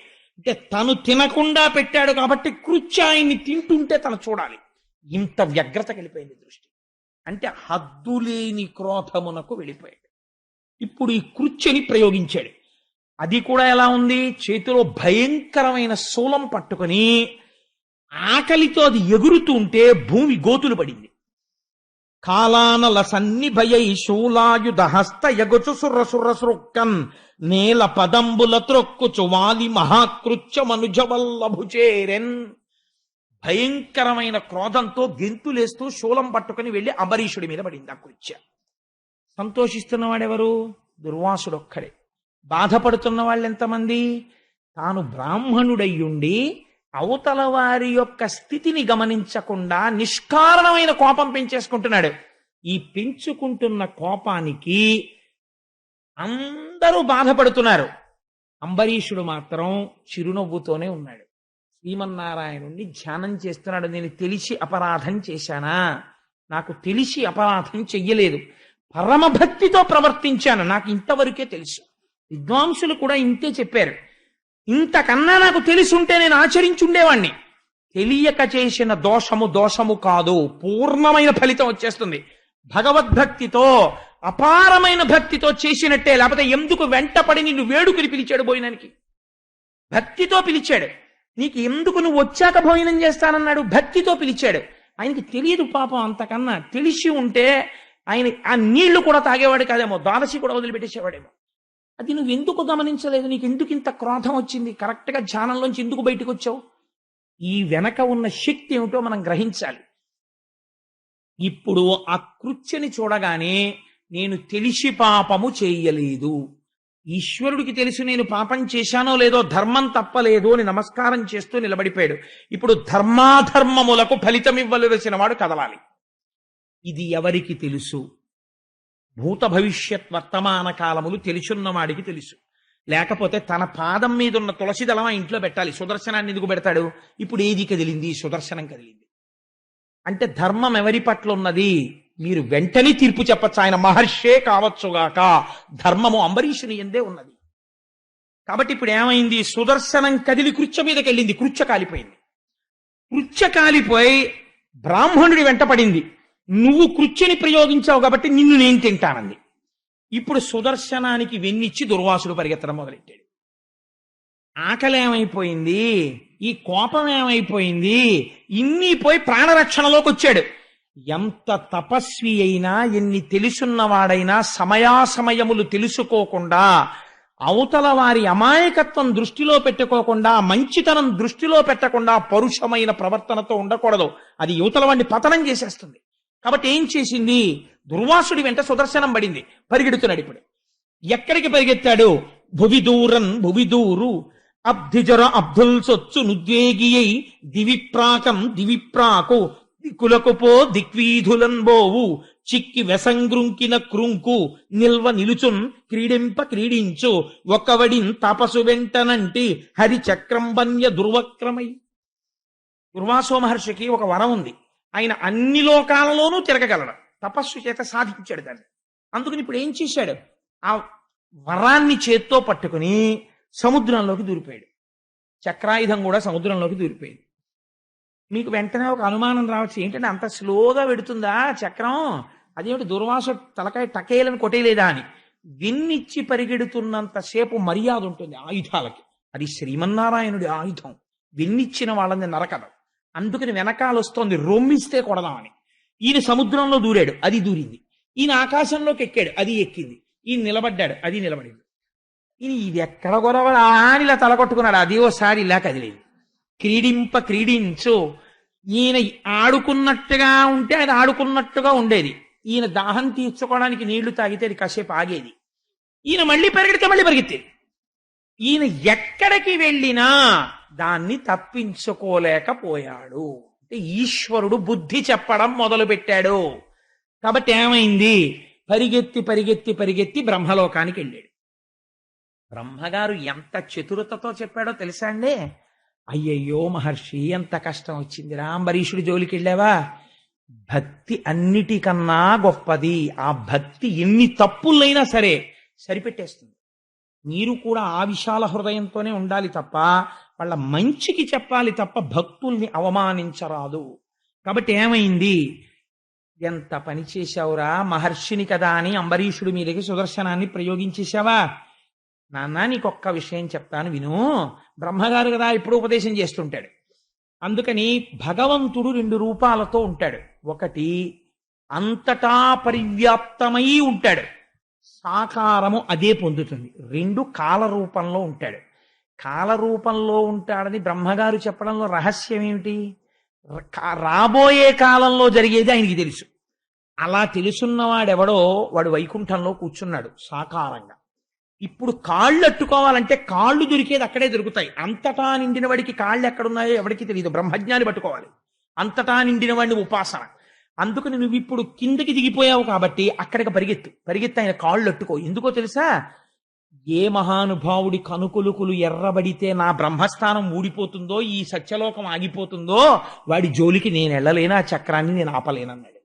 ఎందుకంటే అలా అనడం అంటే ఇదో వెర్రి. అక్కడ తప్పు చేసి ఇక్కడికి వెడితే తగ్గుతుంది అనుకోవడం. బ్రహ్మ, విష్ణువు, శివుడు ఒక బ్రహ్మము 3గా ఉంటుంది. ఆయన బుద్ధి చెప్పాలనుకుంటే అది వీళ్ళిద్దరికీ కూడా తెలిసిపోతుంది వెంటనే. ఈయన వరం ఇస్తే ఆయనకి తెలిసిపోతుంది. అరే నువ్వు వరం ఇచ్చావని తెలియదు, నువ్వు అలాంటి వరాలు ఇచ్చావని. నేను మామూలుగా శ్రీమన్నారాయణుడికి తెలిపానని ఎప్పుడైనా అంటాడండి శ్రీ మహావిష్ణువు? నరసింహాకృతిలో పెడతాడు. బ్రహ్మగారు వరం ఇస్తే విష్ణువుకి ఎలా తెలుస్తుంది? తెలుస్తుంది అంతే. విష్ణువు చంపేస్తే బ్రహ్మగారు వచ్చి స్తోత్రం చేస్తాడు. అదేమిటి, నువ్వే కదా వరాలు ఇచ్చావు, మళ్ళీ వచ్చావా, ఎన్ని మాటలు ఇచ్చావు ఇలాగా అని ఆయన అండో. ఈయన ఎలా వరం ఇచ్చాడో అలా నిలబెడతాడు ఆయన. అంటే ఆయన ముగ్గురు అలా ఉంటారు.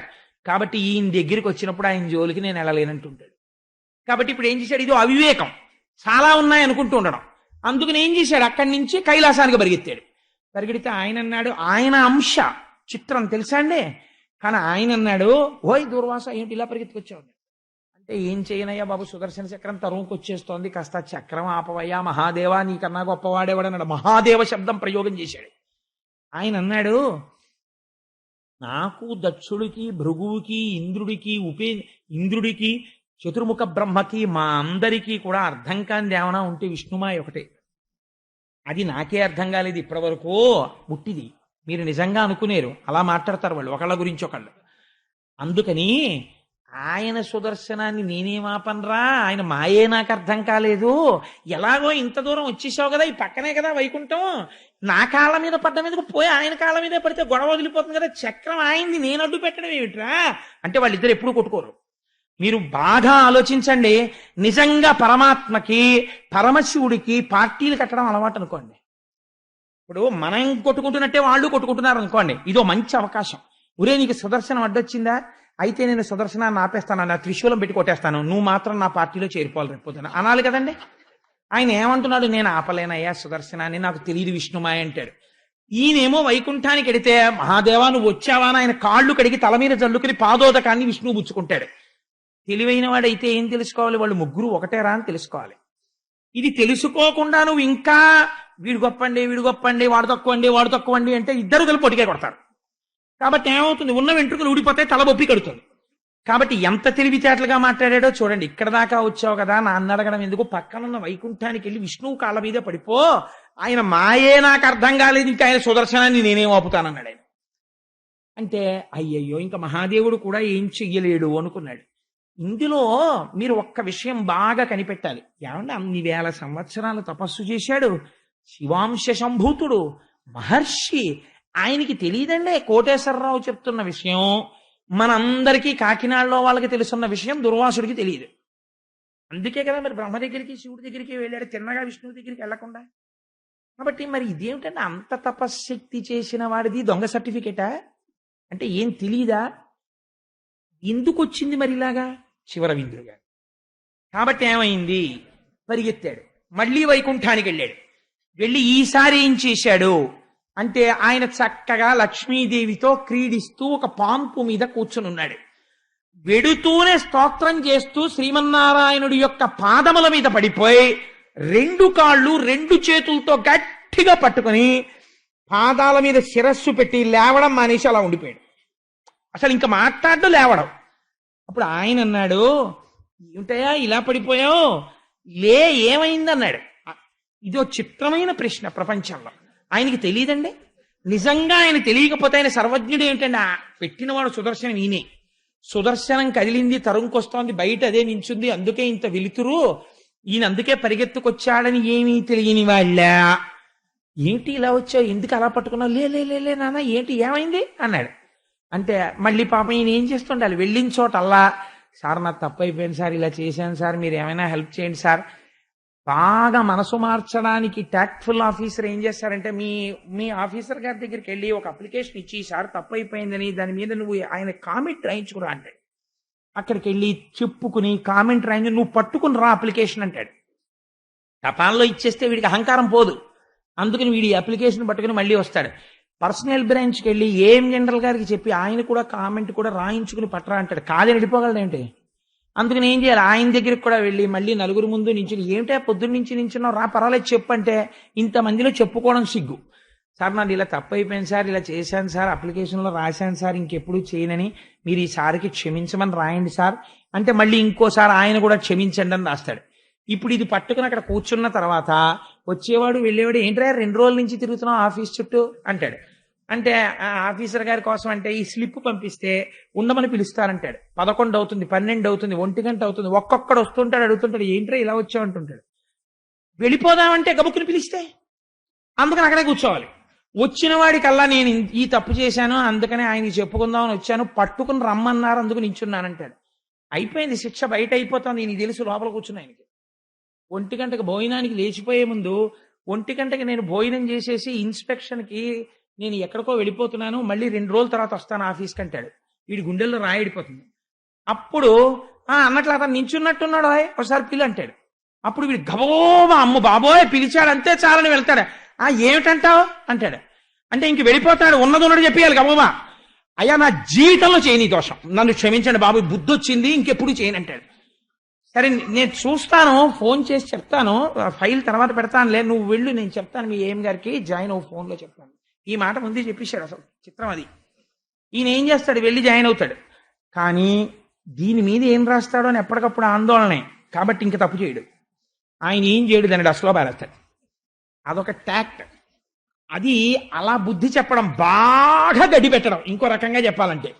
అందుకని ఏమిటో అంటే మళ్ళీ చెప్పుకోవాలన్నమాట చేతులు కట్టుకొని. కాబట్టి ఇప్పుడు ఏం చేయాలి, మళ్ళీ మొదలు. అయ్యా నేను అంబరీషుడి ఇంటికి వెళ్ళానండి. ఏమన్నాడు, అది మంచివాడు అనుకుంటానే అంబరీషుడు అంటే, నాభాగుడు కొడుకు అంటే, అవునండి పాపం ఏకాదశి వ్రతం ఏడాది చేశాడండి. వెరీ గుడ్, నీకు అన్నం పెట్టుండాలే. పెడతానన్నాడండి. ఏం చేశావు? యమునకి వెళ్ళానండి, ధ్యానంలో ఉండిపోయాను, పాపం ఆయన తినలేదండి, పెద్దలను అడిగి నీళ్లు మాత్రం పుచ్చుకున్నాడు, నేను కూర్చొని సృష్టించానండి, సుదర్శనం వచ్చి కాల్చేసి వెంట తరిగింది, బయట ఉందండి, అందుకు వచ్చాను అంటే. ఇప్పుడు ఆయన ఏమనాలి? అలాగా అయితే పోనీ సుదర్శనం తీసేస్తానన్నా అనాలి, లేకపోతే ఇలా పరిగెడుతుండనన్నా అనాలి. ఇప్పుడు అది కాదు ఇది కాదు, ఆయన ఉపదేశం మొదలెట్టాడు. ఎంత చిత్రమో చూడండి. శిక్ష వేయడం అంటే అందరినీ చంపేయక్కర్లా, జ్ఞానంలో ఉన్నవాడు గతి తప్పితే ఇలా చెప్తే గురువులు చాలు వాడు మార్గంలోకి వచ్చేస్తాడు. అంబరీష ఉపాఖ్యానం అంత గమ్మత్తుగా ఉంటుంది. కాబట్టి ఆయన అన్నాడు, చలమున బుద్ధిమంతులకు సాధులు నా హృదయంబులీల దొంగిలి కొనిపోవు చుందుర కిల్బిష భక్తి లతాచయంబులన్ నిలువగబట్టి కట్టుదురునే నిరుపుతో మదకుంభికైవడిన్ వలలకు చిక్కి భక్త జనవత్సలతం చనుచుందు తాపసా. ఈ పద్యాలు విని తీరాలి అంబరీషోపాఖ్యానంలో. ఈయన అడగనివన్నీ ఈయన చెప్తున్నాడు. నాకు బలహీనత ఉందయ్యా, ఏనుగుని తీగలన్నీ పీకి తాడు చేసి పెద్ద ఏనుగుని కట్టేసినట్టు నన్ను ఇలా నిలువునా నిలబెట్టేసి తాళ్లతో కట్టి లక్ష్మీదేవి ఉందని కూడా చూడకుండా నన్ను ఎత్తుకుపోగలిగిన వాళ్ళు కొంతమంది ఉన్నారు. వాళ్ళు నా మహాభక్తులు, వాళ్ళు నన్నే తలుచుకుంటూ ఉంటారు. అందుకని వాళ్ళు నన్ను తాళ్లతో కట్టేసిన వాళ్ళు అంటే ఇప్పుడు నా చేతులు కట్టేశాడయ్యా, నేనేం చేయలేనని చెప్పడం. అందుకని ఏనుగుని కట్టినట్టు కట్టేస్తారు, వాళ్ళు నన్ను ఎత్తుకుపోయి వాళ్ళ గుండెల్లో పెట్టేసుకుంటారు. అలా పట్టుకెళ్ళిపోయిన వాళ్ళల్లో అంబరీషుడు ఒకడు. నాకు మేలు కోరు నా భక్తుడగు వాడు భక్త జనులకే న పరమగతియు భక్తుడెందుచని న భరతెంతు వెంట గోవు వెంట తగులు కోడెభంగి. ఇప్పుడు చెప్తున్నాడు, పరమభక్తుడై అన్నిటి మధ్యలో ఉన్న నా పాదములే పట్టుకున్నవాడున్నాడే, ఎప్పుడు నేనే కావాలి నేనే కావాలి నేనే కావాలని తాపత్రయపడేవాడి వెంట రక్షించుకోవడానికి నేను ఎలా ఉంటానో తెలుసా? కోడెదూడ తెలియక ఏ ఏట్లో మూతి పెడుతుందో అని వెనక ఆవు పరిగెత్తినట్టు నేను పరిగెడుతుంటాను రక్షించుకుంటూ. అంటే నీ వెనక పరిగెత్తుకొస్తున్నది నా రక్షణ రూపమైన సుదర్శనం, అంబరీషుణ్ణి రక్షిస్తోంది. కాబట్టి నేను కోడెదూడ వెనక ఆవులా పరిగెడతాను. తనువు మనువు విడిచి తనయుల చుట్టాల ఆలి విడిచి సంపదాల విడిచి నన్నె కాని అన్యమెన్నడు ఎరుగని వారి విడువ నెట్టి వారినైనా. వాడు బ్రాహ్మణుడా, వాడు తపస్సు చేశాడా, వాడు రాజా, వాడు కేవలం వ్రతం చేశాడా, వీడు తపస్సు ఎక్కువ చేశాడా, ఇవన్నీ నేను చూడను. వాడు ఎన్ని చేసిన వాడైనా నాకు అనవసరం. వీడికి భక్తి ఎక్కువ, వీడు పరమభక్తితో ఉన్నవాడు, కాబట్టి నేను వాడికి వశుడనైపోయి ఉన్నవాడను. నాకు తారతమ్యాలు తెలియవు. నేను వాడేం చేశాడు వీడేం చేశాడు ఇవన్నీ నేను చూడను. నేను భక్తికి లొంగిపోయే స్వభావం ఉన్నవాణ్ణి. అందుకని ఇప్పుడు నా యందు అపారమైన భక్తితో ఎవడుండి భార్యతో ఉన్నా భార్యని పట్టించుకోలేదో, అంతఃపురంలో ఉండి అంతఃపురాన్ని పట్టించుకోలేదో, రాజ్యమునందుండి రాజ్యముతో మమేకము కాలేదో, బిడ్డలతో ఉండి బిడ్డలతో మమేకము కాలేదో, అన్నిటితో ఉంటూ అన్నిటినీ విడిచి నన్ను పట్టుకున్నాడో, అటువంటి వాణ్ణి నేను పట్టుకుంటాను. కాబట్టి నాకు అదో లక్షణమయ్యా అన్నాడు. అంటే ఏమిటి అర్థం? నేను అంబరీషుణ్ణి పట్టుకుని ఉన్నాననేనా దాని అర్థం అని అన్నాడు. ప్రకటంగా చెప్పడం అది విచిత్రం. చెప్పి సాధుల హృదయము నాయది, సాధుల హృదయంబు నేను, జగములనెల్లం సాధుల నేనయరంగుదు, సాధులెరుంగుదురు నాదు చరిత్రము విప్రా. ఈ పద్యం అండర్లైన్ చేసి పెట్టుకోవాలి జీవితంలో. ఈ జగత్తులో ప్రపంచంలో ఎక్కడైనా సరే అడిగితే ఇవ్వనన్నవాడు, అవతల వాళ్ళ యొక్క దోషమును మన్నించగలిగిన వాడు, ఈ రెండు లక్షణములు ఉన్నవాడు సాధు పురుషుడు. తపస్సు చేత లేకపోతే చదువుకున్న పుస్తకాల చేత కాదు, అటువంటి విశాల హృదయం ఉన్నవాడెవడో వాడు సాధు పురుషుడు. అటువంటి సాధు పురుషుడు ఎక్కడున్నా వాడు నాకు తెలుసు. నేను ఎప్పుడూ వాడి గుండెల్లో ఉంటాను. అందుకని వాడి గుండెలే నా ఇల్లు. వాడు ఎక్కడ ఉన్నా నేను వాడితోనే ఉంటాను, వాడి ఇంట్లో ఉంటాను, వాడి గుండెల్లో ఉంటాను, వాడు నేనుగా ఉంటాను. అందుకని నాకు వాడు, వాడికి నేను ఎప్పుడూ దూరంగా లేం. ధారుణీసురులకు తపము విద్యయు రెండు ముదము చేయుచుండు ముదముతోడ, దుర్వినీతులైన దుర్జనులకు వారికి వియుకీడు చేయకుండా ఎలా ఉండు. ఎటువంటి ప్రశ్న వేశాడో చూడండి. ఈ ప్రశ్న చాలు. ఏమయ్యా, నువ్వు బ్రాహ్మణుడవు, తపస్సు చేశావు, కొన్ని వేల ఏళ్ళు తపస్సు చేశావు. ఎంత తపస్సు చేస్తే ఎవడికి కావాలి? నువ్వు ఎన్ని గొప్ప పనులు చేస్తే ఎవడికి కావాలి? అవతల వారిలో ఉన్నటువంటి అమాయకత్వాన్ని క్షమించగలిగిన విశాల హృదయము నీకున్నదా? అవతల వాడి కష్టమేమిటో తెలుసుకోగలిగిన లక్షణము నీ ఎందున్నదా? లేదు. నీకెప్పుడూ పక్కన ఒక లక్షణం ఉండిపోయింది. ఏమిటా లక్షణం? కోపం. చిన్న అమర్యాద జరిగితే అవతల వారి వలన ఇది ఎందుకు జరిగిందో అని ఆలోచించవు. ద్వాదశి వెళ్ళిపోతోందని నీళ్లు తాగాడని ఆలోచించలేదు. కోపపడిపోయి కృత్యుని సృష్టించావు.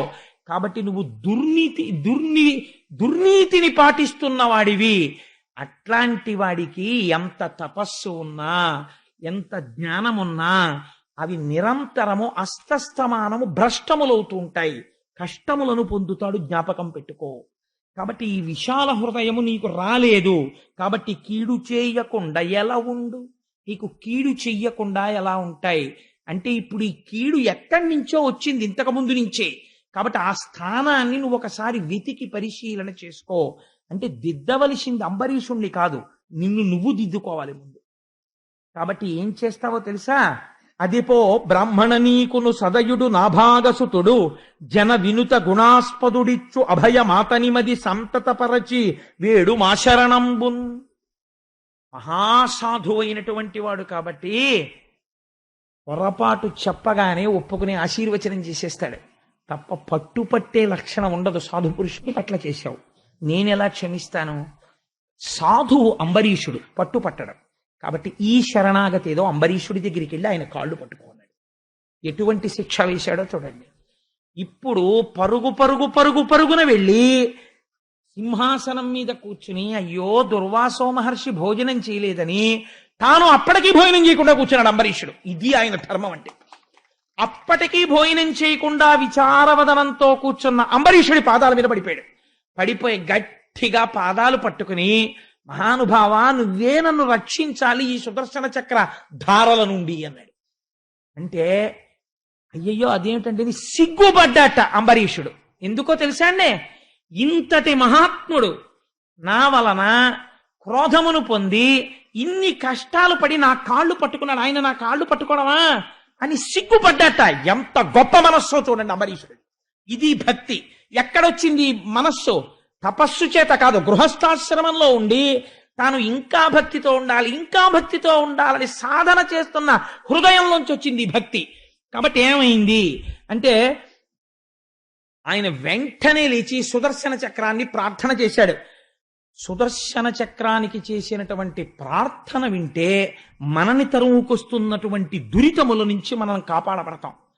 నీవ పావకుడవు, నీవ సూర్యుండవు, నీవ చంద్రుండవు, నీవ జలము, నీవ నేలయు నింగి, నీవ సమీరంబు, నీవ భూతేంద్రియ నికరములును, నీవ బ్రహ్మంబును, నీవ సత్యంబును, నీవ యజ్ఞంబును, నీవ ఫలము, నీవ లోకేశులు, నీవ సర్వాత్మయు, నీవ కాలంబును, నీవ జగము, నీవ బహుయజ్ఞ భోజివి, నీవ నిత్య మూల తేజంబు, నీకు నే మృక్కువాడ, నీరజక్షుండు చాల మన్నించునట్టి, శస్త్ర ముఖ్యమకావవే చాలు శస్త్ర ముఖ్యమకావవే చాలుముని. శ్రీ మహావిష్ణువుకి సుదర్శనానికి భేదము లేనటువంటి స్తోత్రం చేశారు. నీవే మూలం, నువ్వే సృష్టి, నువ్వే స్థితి, నువ్వే లయ, నువ్వే యజ్ఞం, నువ్వే రక్షణ, నువ్వే అగ్ని, నువ్వే జలము, నువ్వే పృథివీ, నువ్వే ఆకాశము. అటువంటి సుదర్శనమా, శరణాగతి చేసినటువంటి ఈ మునిని కాపాడు. హరిచే నీవు విసృష్టమై చెగమున్నాలించి నీ ధారలం ధరణిన్వ్రాలుట నిక్కమంచుమునిపే దైత్యేంద్ర మధ్యంబులో శిరముల్ పాదములన్ భుజోరు యుగముల్ చేతుల్ నిజాంగంబులందరులన్ ప్రాణ సమీరముల్ వెడలని యుద్ధంబులం చక్రమా. స్వామి నువ్వు సామాన్యమైన వాడివా? నీకు కోపం వచ్చిందా? యుద్ధంలో అరివీర భయంకరులైనటువంటి రాక్షసుల యొక్క చేతులు, కాళ్ళు, గుండెలు ముక్కలుగా తెగనరికినటువంటి వాడివి. రాత్రి వేళ రాక్షసులు భార్యతో పడుకుని ఉండగా నిద్రలో నీవు కలలోకి వస్తే తెల్లవారేటప్పటికి రాక్షసుని భార్య మెడలో మంగళసూత్రముని తీసేస్తాడు.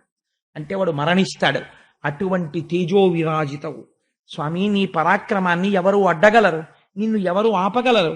కమలలోచనుండు కలుల శిక్షింపక బాలుసేయ నీవు పాలుబడితి వైనవింక చాలు, ఆపన్నుడయ్యున్న తపసి కావు నీవు ధర్మవృత్తి. నీవు రాక్షస సంహారం చేయడానికి సుదర్శనాన్ని పట్టుకుంటూ ఉంటారు స్వామి. అటువంటి వాడివి. ఆయన చేత అటువంటి పనులకు వినియోగింపబడుతుంటావు. ఇవాళ మహర్షి శరణాగతి చేశాడు. బ్రాహ్మణుణ్ణి చంపడమా? మునిని కాపాడు అని ఇప్పుడు ఒట్టు పెడుతున్నాడు. చూడండి అంబరీషుడి యొక్క గొప్పతనం ఇది. ఏమన్నాడో తెలుసా అండి? ఏ నమస్కరింతు ఇంద్రశాస్త్రమ ధూమకేతువునకు, ధర్మసేతువునకు, విమల రూపమునకు, విశ్వగోపమునకు, చక్రమునకు, గుప్త చక్రమునకు నమస్కారం చెయ్యడం అంటే అది. 5 జ్ఞానేంద్రియాలు, 5 కర్మేంద్రియాలు, బుద్ధిస్థానమైన శిరస్సు 11ంటిని మీ పాదముల దగ్గర విడిచిపెట్టామని వదిలిపెట్టడం, అవతల వారి శరోర అధోభాగమునందున్న పాదములకు శిరస్సు తాటించడం శరణాగతి. అందుకని శరణాగతి చేసి నిలబడ్డాడయా, నేను నీకు శరణాగతి చేస్తున్నాను. ఓ చక్రమా, నువ్వు ఇంద్రాది శత్రువుల యొక్క మదములను అణచగలిగినటువంటి దానివి. ఈ లోకము యొక్క యథార్థమైన రూపమును మరుగుపరచి జగత్తుగా కనపడేటట్టు మాయ చూపించగలిగినటువంటి దానివి. విశ్వగోపమునకు ఈ విశ్వమును రక్షించగలిగినటువంటి దానివి. అటువంటి చక్రమా నీకు నమస్కారం. విహిత ధర్మమందు విహరింతునేనియో ఇష్టమైన ద్రవ్యమిత్తునేని, ధరణిసురుడు మాకు దైవతంబగునేని, విప్రునకు శుభము వెలయుగాక. కోరిన వాళ్ళకి నా దగ్గర ఉన్నది లేదనకుండా నేను ఇచ్చిన వాడనైతే, నేను ఎప్పుడూ ధర్మము తప్పకుండా ప్రవర్తించిన వాడనైతే, నేను చేసిన పూజలకు శ్రీ మహావిష్ణువు సంతోషమును పొందిన వాడైతే, నీవు ఈనాడు మహర్షిని సంహరించాలని ఉద్యుక్తతను పొందుతున్న దానివి ప్రశాంతతని పొంది శాంతిని పొంది నీ యథాస్థానమునకు మరలిపోదువుగాక అన్నాడు. తను చేసిన తపస్సునంతటినీ ఒట్టు పెట్టాడు దుర్వాసుని రక్షించడానికి. ఉత్తర క్షణం ప్రశాంతతని పొంది సుదర్శన చక్రం వైకుంఠానికి వెళ్ళిపోయింది. వెళ్ళిపోగానే ఇంత శపిద్దామని కృత్యని ప్రయోగించినటువంటి దుర్వాసుడు చెనకలేకపోయాడు అంబరీషుణ్ణి. సరికదా ఒక మాట అన్నాడు, ఆహాహాహా, ఎందుకురా ఇన్ని వేల ఏళ్ళు తపస్సు చేశాను, గృహస్థుగా ఉంటూ నువ్వు పొందిన దాన్ని నేను పొందలేకపోయాను. ఒక మాట ఇవ్వని పేరు కర్ణములలో వయ్యారమై సోకినన్ సకలాగంబులు పల్లవించి తొలుగన్ సంభ్రాంతితో అట్టి సత్సుకరున్ మంగళ తీర్థపాదు హరి విష్ణుం దేవదేవేషు దారకలంక స్థితి కొల్చు భక్తులకు ఏ దడ్డంబు రాజగ్రణి. ఆ శ్రీ మహావిష్ణువు యొక్క నామము ఒక్కసారి జీవితంలో ప్రీతితో చెప్పినా, ఆ శ్రీమన్నారాయణ పాదములకు నమస్కరించినా వారిని ఏ కష్టములు అడ్డవు. అటువంటి మహానుభావుడివి, నిరంతరము శ్రీమన్నారాయణ స్మరణ చేసేవాడివి. నీ వైభవం ఏమిటో నేను ఇవాళ చూశాను. మిత్రుడవై రక్షించావు, నాకు జీవితాన్ని ఇచ్చావు. ఇక నుంచి నీ పేరు అన్ని లోకములలో చెప్పుకుంటారు. నీ పేరు చెప్పుకున్న వాళ్ళకి శ్రీమన్నారాయణుని యొక్క పాదముల యందు భక్తి కలుగుతుంది అని అంబరీషుణ్ణి స్తోత్రం చేస్తూ దుర్వాస మహర్షి వెళ్ళకపోయారు. అంబరీషుడు అన్నాడు, మీరు బయలుదేరినప్పటి నుంచి ఇప్పటికి కూడా నేను భోజనం చేయలేదు. మీరు భోజనం చేస్తే ఆ మిగిలిన పదార్థాన్ని భుక్తశేషంగా భావించి తింటాను, మీరు తినండి అన్నాడు. అంటే పరమ సంతోషంగా భోజనానికి కూర్చున్నాడు దుర్వాసుడు. అవనిసురుడు కుడువ అతి పవిత్రంబైన వంటకంబు భూమి వరుడు గుడిచే తపసి నిగులు మన్ప తానెంత వాడను హరికృపా మహాత్యమనుచు తలచి. ఏమి పద్యం అండి ఈ పద్యం! నిజంగా గృహస్థు యొక్క ధర్మాన్ని నిట్ట నిలువున నిలబెడుతుంది. అవనిసురుడు కుడువ అతి పవిత్రంబైన, ఇంటికొచ్చినటువంటి బ్రాహ్మణుడు కుడిచి వెళ్ళిన తర్వాత పవిత్రమైంది మిగిలిన అన్నం అన్నట్ట అంబరీషుడు. నేను బుద్ధి చెప్తే బతికినవాడు అనలేదు. ఏమి భక్తి అండి, ఏమి వినయం అండి నిజంగా అంబరీషుడిది అని. అప్పుడు వంటకంబు భూమి వరుడు గుడిచే, ఆ మిగిలిన అన్నాన్ని అంబరీషుడు తిన్నట్ట. తింటే దుర్వాసుడు సంతోషంగా వెళ్ళిపోతే కొంతమంది వచ్చి అన్నారు, మహానుభావ ఏమి గొప్పవారండి, దుర్వాసుడంతటి వాడి మదమణిచ్చారు మీరు అన్నాడు. ఆయన అన్నారు, తప్పు తప్పు, ఆ మాట అనకండి. నేనా రక్షించిన వాడిని, మహానుభావుడు దుర్వాసుడు. అటువంటి మహాత్ముడిని నేను రక్షించడం ఏంటి? నేను కాదు రక్షించింది, హరికృపా మహాత్మ్యమునుచు తలచి. ఇది శ్రీమన్నారాయణుడి యొక్క కృపాకటాక్షం. నన్ను రక్షించాడు, ఆయనకి పాఠం చెప్పాడన్నాడు. ఇక్కడ నేను ఒక్క మాట చెప్పాలి. ఇలా ఎందుకు దుర్వాసుడు ప్రవర్తించాడు? ముందే సుదర్శనాన్ని శ్రీమన్నారాయణుడు ఎందుకు పెట్టాడు? ధ్యానం చేస్తున్న వాడికి ద్వాదశి వెళ్ళిపోయే సమయంలో ఎందుకు ఒక్కసారి బహిర్ముఖుడయ్యాడు? దీనికి అంతటికీ కారణం ఏమిటో తెలుసా అండి? ఆయనకి జన్మతః ఒక లక్షణము వచ్చేసింది దుర్వాసో మహర్షికి. అది ఎందుచేత అంటే ఈ ప్రపంచంలో అందుకే తల్లి స్త్రీ కడుపుతో ఉంటే ఒక మాట చెప్తారు, భాగవతం వినమ్మా, కృష్ణలీలలు విను అని చెప్తారు. దశమస్కంధం వినమంటారు. రేపటి నుంచి ప్రారంభం, ఏకాదశి కాబట్టి దశమస్కంధం పరమ పవిత్రమైన ఆఖ్యానం ఇంకక్కడి నుంచి. అందుకని ఆ దశమస్కంధం వింటే పరమ జ్ఞాని తేజోవంతుడు కడుపులో ఊపిరి పోసుకుంటాడు. కానీ దురదృష్టవశాత్తు పరమశివాంశతో దుర్వాసో మహర్షి అనసూయాదేవి గర్భంలోంచి జన్మించే ముందు ఒక హైహయుడనబడేటటువంటి ఒక రాజు వ్యగ్రతని కల్పించాడు. ఆ అమ్మ కడుపులోంచి బయటికి రావడంలో రాజు కల్పిస్తున్నటువంటి ప్రతిబంధకాన్ని చీల్చుకుని రావడం కోసం అపారమైన కోపంతో పుట్టాడు దుర్వాసో మహర్షి. పుడుతూనే కోపంతో పుట్టాడు. ఆ కోపముల యొక్క ధాటికి హైహయుడు భస్మమైపోయాడు. కానీ అది ఉండిపోయింది జన్మలక్షణంగా. ఈ లక్షణాన్ని గెలవలేకపోయాడు. దానికి కారణం ఏమైంది, ఎంత దూరం వెళ్ళిందో తెలుసా అండి? అందుకే భాగవతంలో ఈ కథకి పరిపూర్తి రావాలంటే బ్రహ్మవైవర్త పురాణాన్ని దేవీ భాగవతాన్ని కలుపుకోవాలి. బ్రహ్మవైవర్త పురాణంలో ఒక రహస్యం చెప్తారు. మహానుభావుడు దుర్వాసో మహర్షికి ఎవ్వరూ పిల్లనిచ్చేవారు కాదు, కోపిష్టివాడని. ఒకానొకప్పుడు ఆయనకి వివాహం చేసుకోవాలని కోరిక పుట్టింది. దేనికి? గృహస్థాశ్రమంలో ఉండడానికి. కాబట్టి ఔర్వ మహర్షి యొక్క కుమార్తె ఉంది, కందళి అనబడేటటువంటి పిల్ల. ఆమెని పెళ్లి చేసుకుంటానన్నాడు. అంటే ఆయన అన్నాడు, ఈ పిల్ల అవివేకి, ఈ పిల్లకి అంత మంచి బుద్ధి కలిగినది కాదు, కొంచెం కోపంతో ప్రవర్తిస్తుంది, చెప్పిన పని చేయదు. చెప్పిన పని చేయకపోతే నువ్వు ఎటువంటి వాడివో నాకు తెలుసు, లేనిపోని ఇబ్బంది మీ ఇద్దరు పెళ్లి చేసుకుంటే, అందుకని వద్దన్నాడు. నేను ముందే చెప్తున్నాను కదా, నా కూతురు బాహ్యమునందు సుందరి కావచ్చు, ఆంతరమునందు అవివేకి, వద్దన్నాడు. ఆయన అన్నాడు, ఏం పర్వాలేదు సర్దుకునేవాడిని నేనన్నాడు. ఇవ్వకపోతే లేనిపోని ప్రమాదం, కాబట్టి చెప్పి కన్యాదానం చేస్తున్నాను. అప్పగింతల్లో తండ్రి తల్లి ఓ మాట చెప్తారు, మాకున్న దాంతో అపురూపంగా మా పిల్లని పెంచుకున్నాం, మీ చేతుల్ని పాలతో తమలపాకులతో కడిగి మీ చేతిలో పెడుతున్నాం, ఇక నుంచి తల్లి అయినా తండ్రి అయినా ఏదైనా మీరే, మా పిల్ల తప్పు చేసి తీరుతుంది, మా పిల్ల అంత గుణం కలిగినదని మేము చెప్పట్లేదు, మా పిల్ల దోషాలు గుండెల్లో పెట్టుకుని మీరు కాపాడుకోండమ్మా అని చెప్పి కళ్ళ నీళ్లు పెట్టుకుని తన పిల్లని ఎంత జాగ్రత్తగా పెంచినా దోషం ఉంటుందని భయపడుతూ కన్యాదానం చేస్తాడు. జనక చక్రవర్తి అంతటి వాడు ఏడ్చాడు. ఆడపిల్ల పుట్టిన తరువాత ఏదో ఒక క్షణంలో ఎంత గొప్పవాడైనా ఇలా తలవంచవలసి వస్తుందమ్మా, నిన్ను కన్నాను కదా అన్నాడు. అందుకని ఇన్ని చెప్తే పాలు చేతులకు రాయించుకుని పుచ్చుకున్న వాళ్ళు ఆడపిల్లని కోడలిగా తెచ్చుకుని పుట్టింటికి నేరం చెప్పారనుకోండి, వాళ్ళు కృతజ్ఞులు. ఇంకెందుకు వాళ్ళు సభా మర్యాద అలా పుచ్చుకోవడం? కోడల్ని కూతురుగా దిద్దుకుని కడుపులో పెట్టుకోవాలి. అప్పగింతలు అందుకు పెట్టారు వివాహంలో. ఏ చేతకాని వాళ్ళు అయి పెట్టలేదు మన వాళ్ళు, ఏది చేసినా చాలా తెలివితేటలుగా పెడతారు. తన కోడల్ని తెచ్చుకున్నప్పుడు అంతే. ఒకసారి తన ఇంటి గడప దాటి లోపలికి వచ్చాక ఆ పిల్ల యందు దోషం ఏదైనా కనపడినా అత్తగారు మామగారు దిద్దుకోవాలి, కడుపులో పెట్టుకు చూసుకోవాలి కూతురని. కూతురికి కోడలికి కూడా ఓ 100 రూపాయల్ని పంచవలసి వస్తే 51 రూపాయలు కోడలికి ఇచ్చి 49 రూపాయలు కూతురికి ఇవ్వాలి. అంతే పెళ్ళయ్యాక ధర్మం అంతే. ఎక్కడో పుట్టిన పిల్ల నీ వంశం పెంచడానికి నీ ఇంటికి వచ్చింది, నా మామగారంది, నువ్వు చచ్చిపోతే దీపం ఆ అమ్మాయి పెడుతోంది, అక్కడ ఆ మామగారు 51 ఇస్తాడు, నువ్వు ఇక్కడ 51 ఇవ్వాలి. ధర్మశాస్త్రం అంతే. నా కడుపున పుట్టిందని చెప్పి నా కూతురికి పెట్టకూడదు, నేను అలా పెట్టకుండా నా కోడలికే ఎక్కువ పెట్టే అదృష్టాన్ని ఈశ్వరుడు నాకు ఒక సాక్షించుగాక. ఒక్కొక్కసారి ఆవేశం వచ్చేస్తుంటుంది, ప్రతిజ్ఞలు చేసేస్తుంటాను. ఈ విషయాలు మా అబ్బాయి ఇక్కడ లేడు కాబట్టి నాకు భయం లేదు, ఇక్కడ ఉన్నాడు కాబట్టి. అందుచేత మా అమ్మాయి రాలేదు సభకి, నాకు బెంగలేదు. కాబట్టి ఆనాడు ఔరుడు ఇవన్నీ చెప్పాను కదా అని కందలిని కన్యాదానం చేశాడు. చేసి బెంగ పెట్టుకుంటూనే ఉన్నాడు. వెళ్ళిపోయాడు.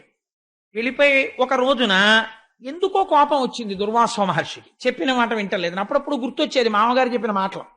ఓసారి కోపం వచ్చింది. కోపం వస్తే మామూలుగా ఉంటాడు ఆయన. ఎర్రగా చూశాడు. ఆవిడ బూడిదైపోయి కింద పడిపోయాడు. పడిపోగానే అన్నాడు, అయ్యయ్యో మీ నాన్న చెప్పాడు, నిన్ను నేను భార్యగా పుచ్చుకున్నాను, కానీ కోపంతో చూశాను, బూడిదైపోయావు, నీకు గొప్ప వరం ఇస్తున్నాను, నీవు ఎప్పటికీ అంతరించవు. కందళి నీ పేరు కాబట్టి భూమి యందు కదలిగా పుడతావు, అంటే అరటి చెట్టుగా పుడతావు. ఒకసారి అరటి చెట్టు పుడితే ఒక గెల వేసి చచ్చిపోగానే పిలక పుట్టేస్తుంది మళ్ళీ. అలా నీ పరంపరాగతంగా పెరుగుతావు. ఏ దేవాలయానికి వెళ్ళిన వాడైనా మొక్కజొన్న పొత్తులు అవి పట్టుకెళ్ళాడు, 2 అరటిపళ్ళు ఎట్టుకుని ఎడతాడు ముందు. అందుకని నీ జాతి ఎప్పుడూ ఈశ్వరుణ్ణి సేవిస్తుంది, నీకు వరం ఇచ్చాను అన్నాడు. కోప్పడుతూ ఉంటాడు, వరం ఇస్తుంటాడు, ఇది ఆయనకున్న లక్షణం. అందుకే చాలా మందికి ఇచ్చేశాడు ఇలాంటి శాపాలు. ఇంద్రుడికి ఇచ్చేశాడు ఒకసారి, కానీ బుద్ధి చెప్తుంటాడు. మహాభారతానికి అసలు ఆది ఆయనే కదండి, కర్ణుడు పుట్టడానికి శాపం. కాబట్టి ఏమైపోయింది అంటే, వరం ఇచ్చినా అలాగే ఉంటుంది. నీకు కావలసిన పిల్లలు పుడతారని చెప్పి కన్యగా ఉన్న కుంతికి వరం ఇచ్చాడు. సూర్య భగవాను ఉపాసన చేసింది, కర్ణుడు పుట్టుకొచ్చాడు. అక్కడి నుంచి అసలు భారతం మొదలైంది. కర్ణుడు లేకపోతే దుర్యోధనుడికి ధైర్యమే లేదు. సరే, అది వేరే విషయం, ఇప్పుడు భారతం మనకెందుకు. అందుకని ఏమైంది అంటే, ఆ కందలిని కాల్చాడు. ఆవిడ కాల్చడం అంటే ఉగ్రంగా చూస్తే భస్మమైంది. ఒకనాడు ఔరుడికి కోరిక పుట్టింది, నా కూతురు ఎలా ఉందో చూసొద్దామనిపించి అల్లుడి గారింటికి వచ్చాడు. ఈయన గబగబా కమండలం పట్టుకొస్తున్నాడు, నీళ్లుచ్చుకుంటారా అంటున్నాడు, బాగున్నారా మామయ్య గారు అంటున్నాడు. అమ్మాయి ఏదయ్యా అంటే చెప్తానండి అంటున్నాడు. ఆయనకు అనుమానం వచ్చింది, ఏదో కోపం వచ్చేసిందేమో అల్లుడికని ఒక్కసారి దివ్య దృష్టితో చూశాడు. భస్మం అయిపోయింది, వరాలు ఇచ్చాడని గ్రహించాడు. నేను కన్యాదానం చేసినప్పుడు చెప్పాను నా పిల్ల అవివేకని, నేను సర్దుకుంటానని కన్యాదానం పుచ్చుకున్నావు, కోపం వచ్చి భస్మం చేశావు, కాబట్టి నీకు నేను శాపం ఇస్తున్నాను. ఒక రాజు చేతిలో, ఒక రాజర్షి చేతిలో ఎంత ఘోరావమానం పొందుతావంటే, నీ తప్పు లోకములలో చెప్పుకుంటూ పరిగెడుతూ అందరికీ చెప్పుకుని ఘోరావమానమును పొందెదవుగాక అని శపించాడు. ఆ శాపం ఇప్పుడు అనుభవంలోకి రావాలి. కాలము తెలుసున్నవాడు కాబట్టి, అంబరీషుడి జోలికి వస్తున్నాడు కాబట్టి దుర్వాసో మహర్షి శ్రీమన్నారాయణుడి చక్రాన్ని అంబరీషుడి ఇంట్లో పెట్టాడు. అందుకని అవమానము పొందాడు. అందుకే అప్పటి వరకే ధ్యానం చేసి ధ్యానము నుంచి బయటికి వస్తాడు. ఇప్పుడు దీంతో మీరు సమన్వయం చేసుకోండి అంబరీషోపాఖ్యానాన్ని. కాబట్టి క్రోధం ఒక్కటి ఉంటే ఎంతటి దాన్ని ఎలా పాడు చేసింది. కాబట్టి ఆ క్రోధం ఒక్క దాన్ని పక్కన పెడితే తపస్సులో ఎంత కిందనున్నవాడైనా అంబరీషుడు ఏ స్థితిని పొందాడు. గృహస్థాశ్రమంలో ఉండి అంబరీషుడు సాధించిన విజయానికి మనమందరం పొంగిపోయి అంబరీషుడి పాదాలకి 1000 నమస్కారాలు చెయ్యాలి. ఆ మహానుభావుడు తదనంతరమునందు తపస్సు చేసి ఈశ్వరుని యొక్క పునరావృత్తి రహిత శాశ్వత నారాయణ సాయుధ్యమును పొంది తరించినాడు అని పరమ పవిత్రమైన అంబరీషోపాఖ్యానాన్ని పూర్తి చేసి చక్కగా మనం అందరం ఒక్కసారి భగవన్నామని చెప్పుకుని బయలుదేరదాం ప్రతిరోజు.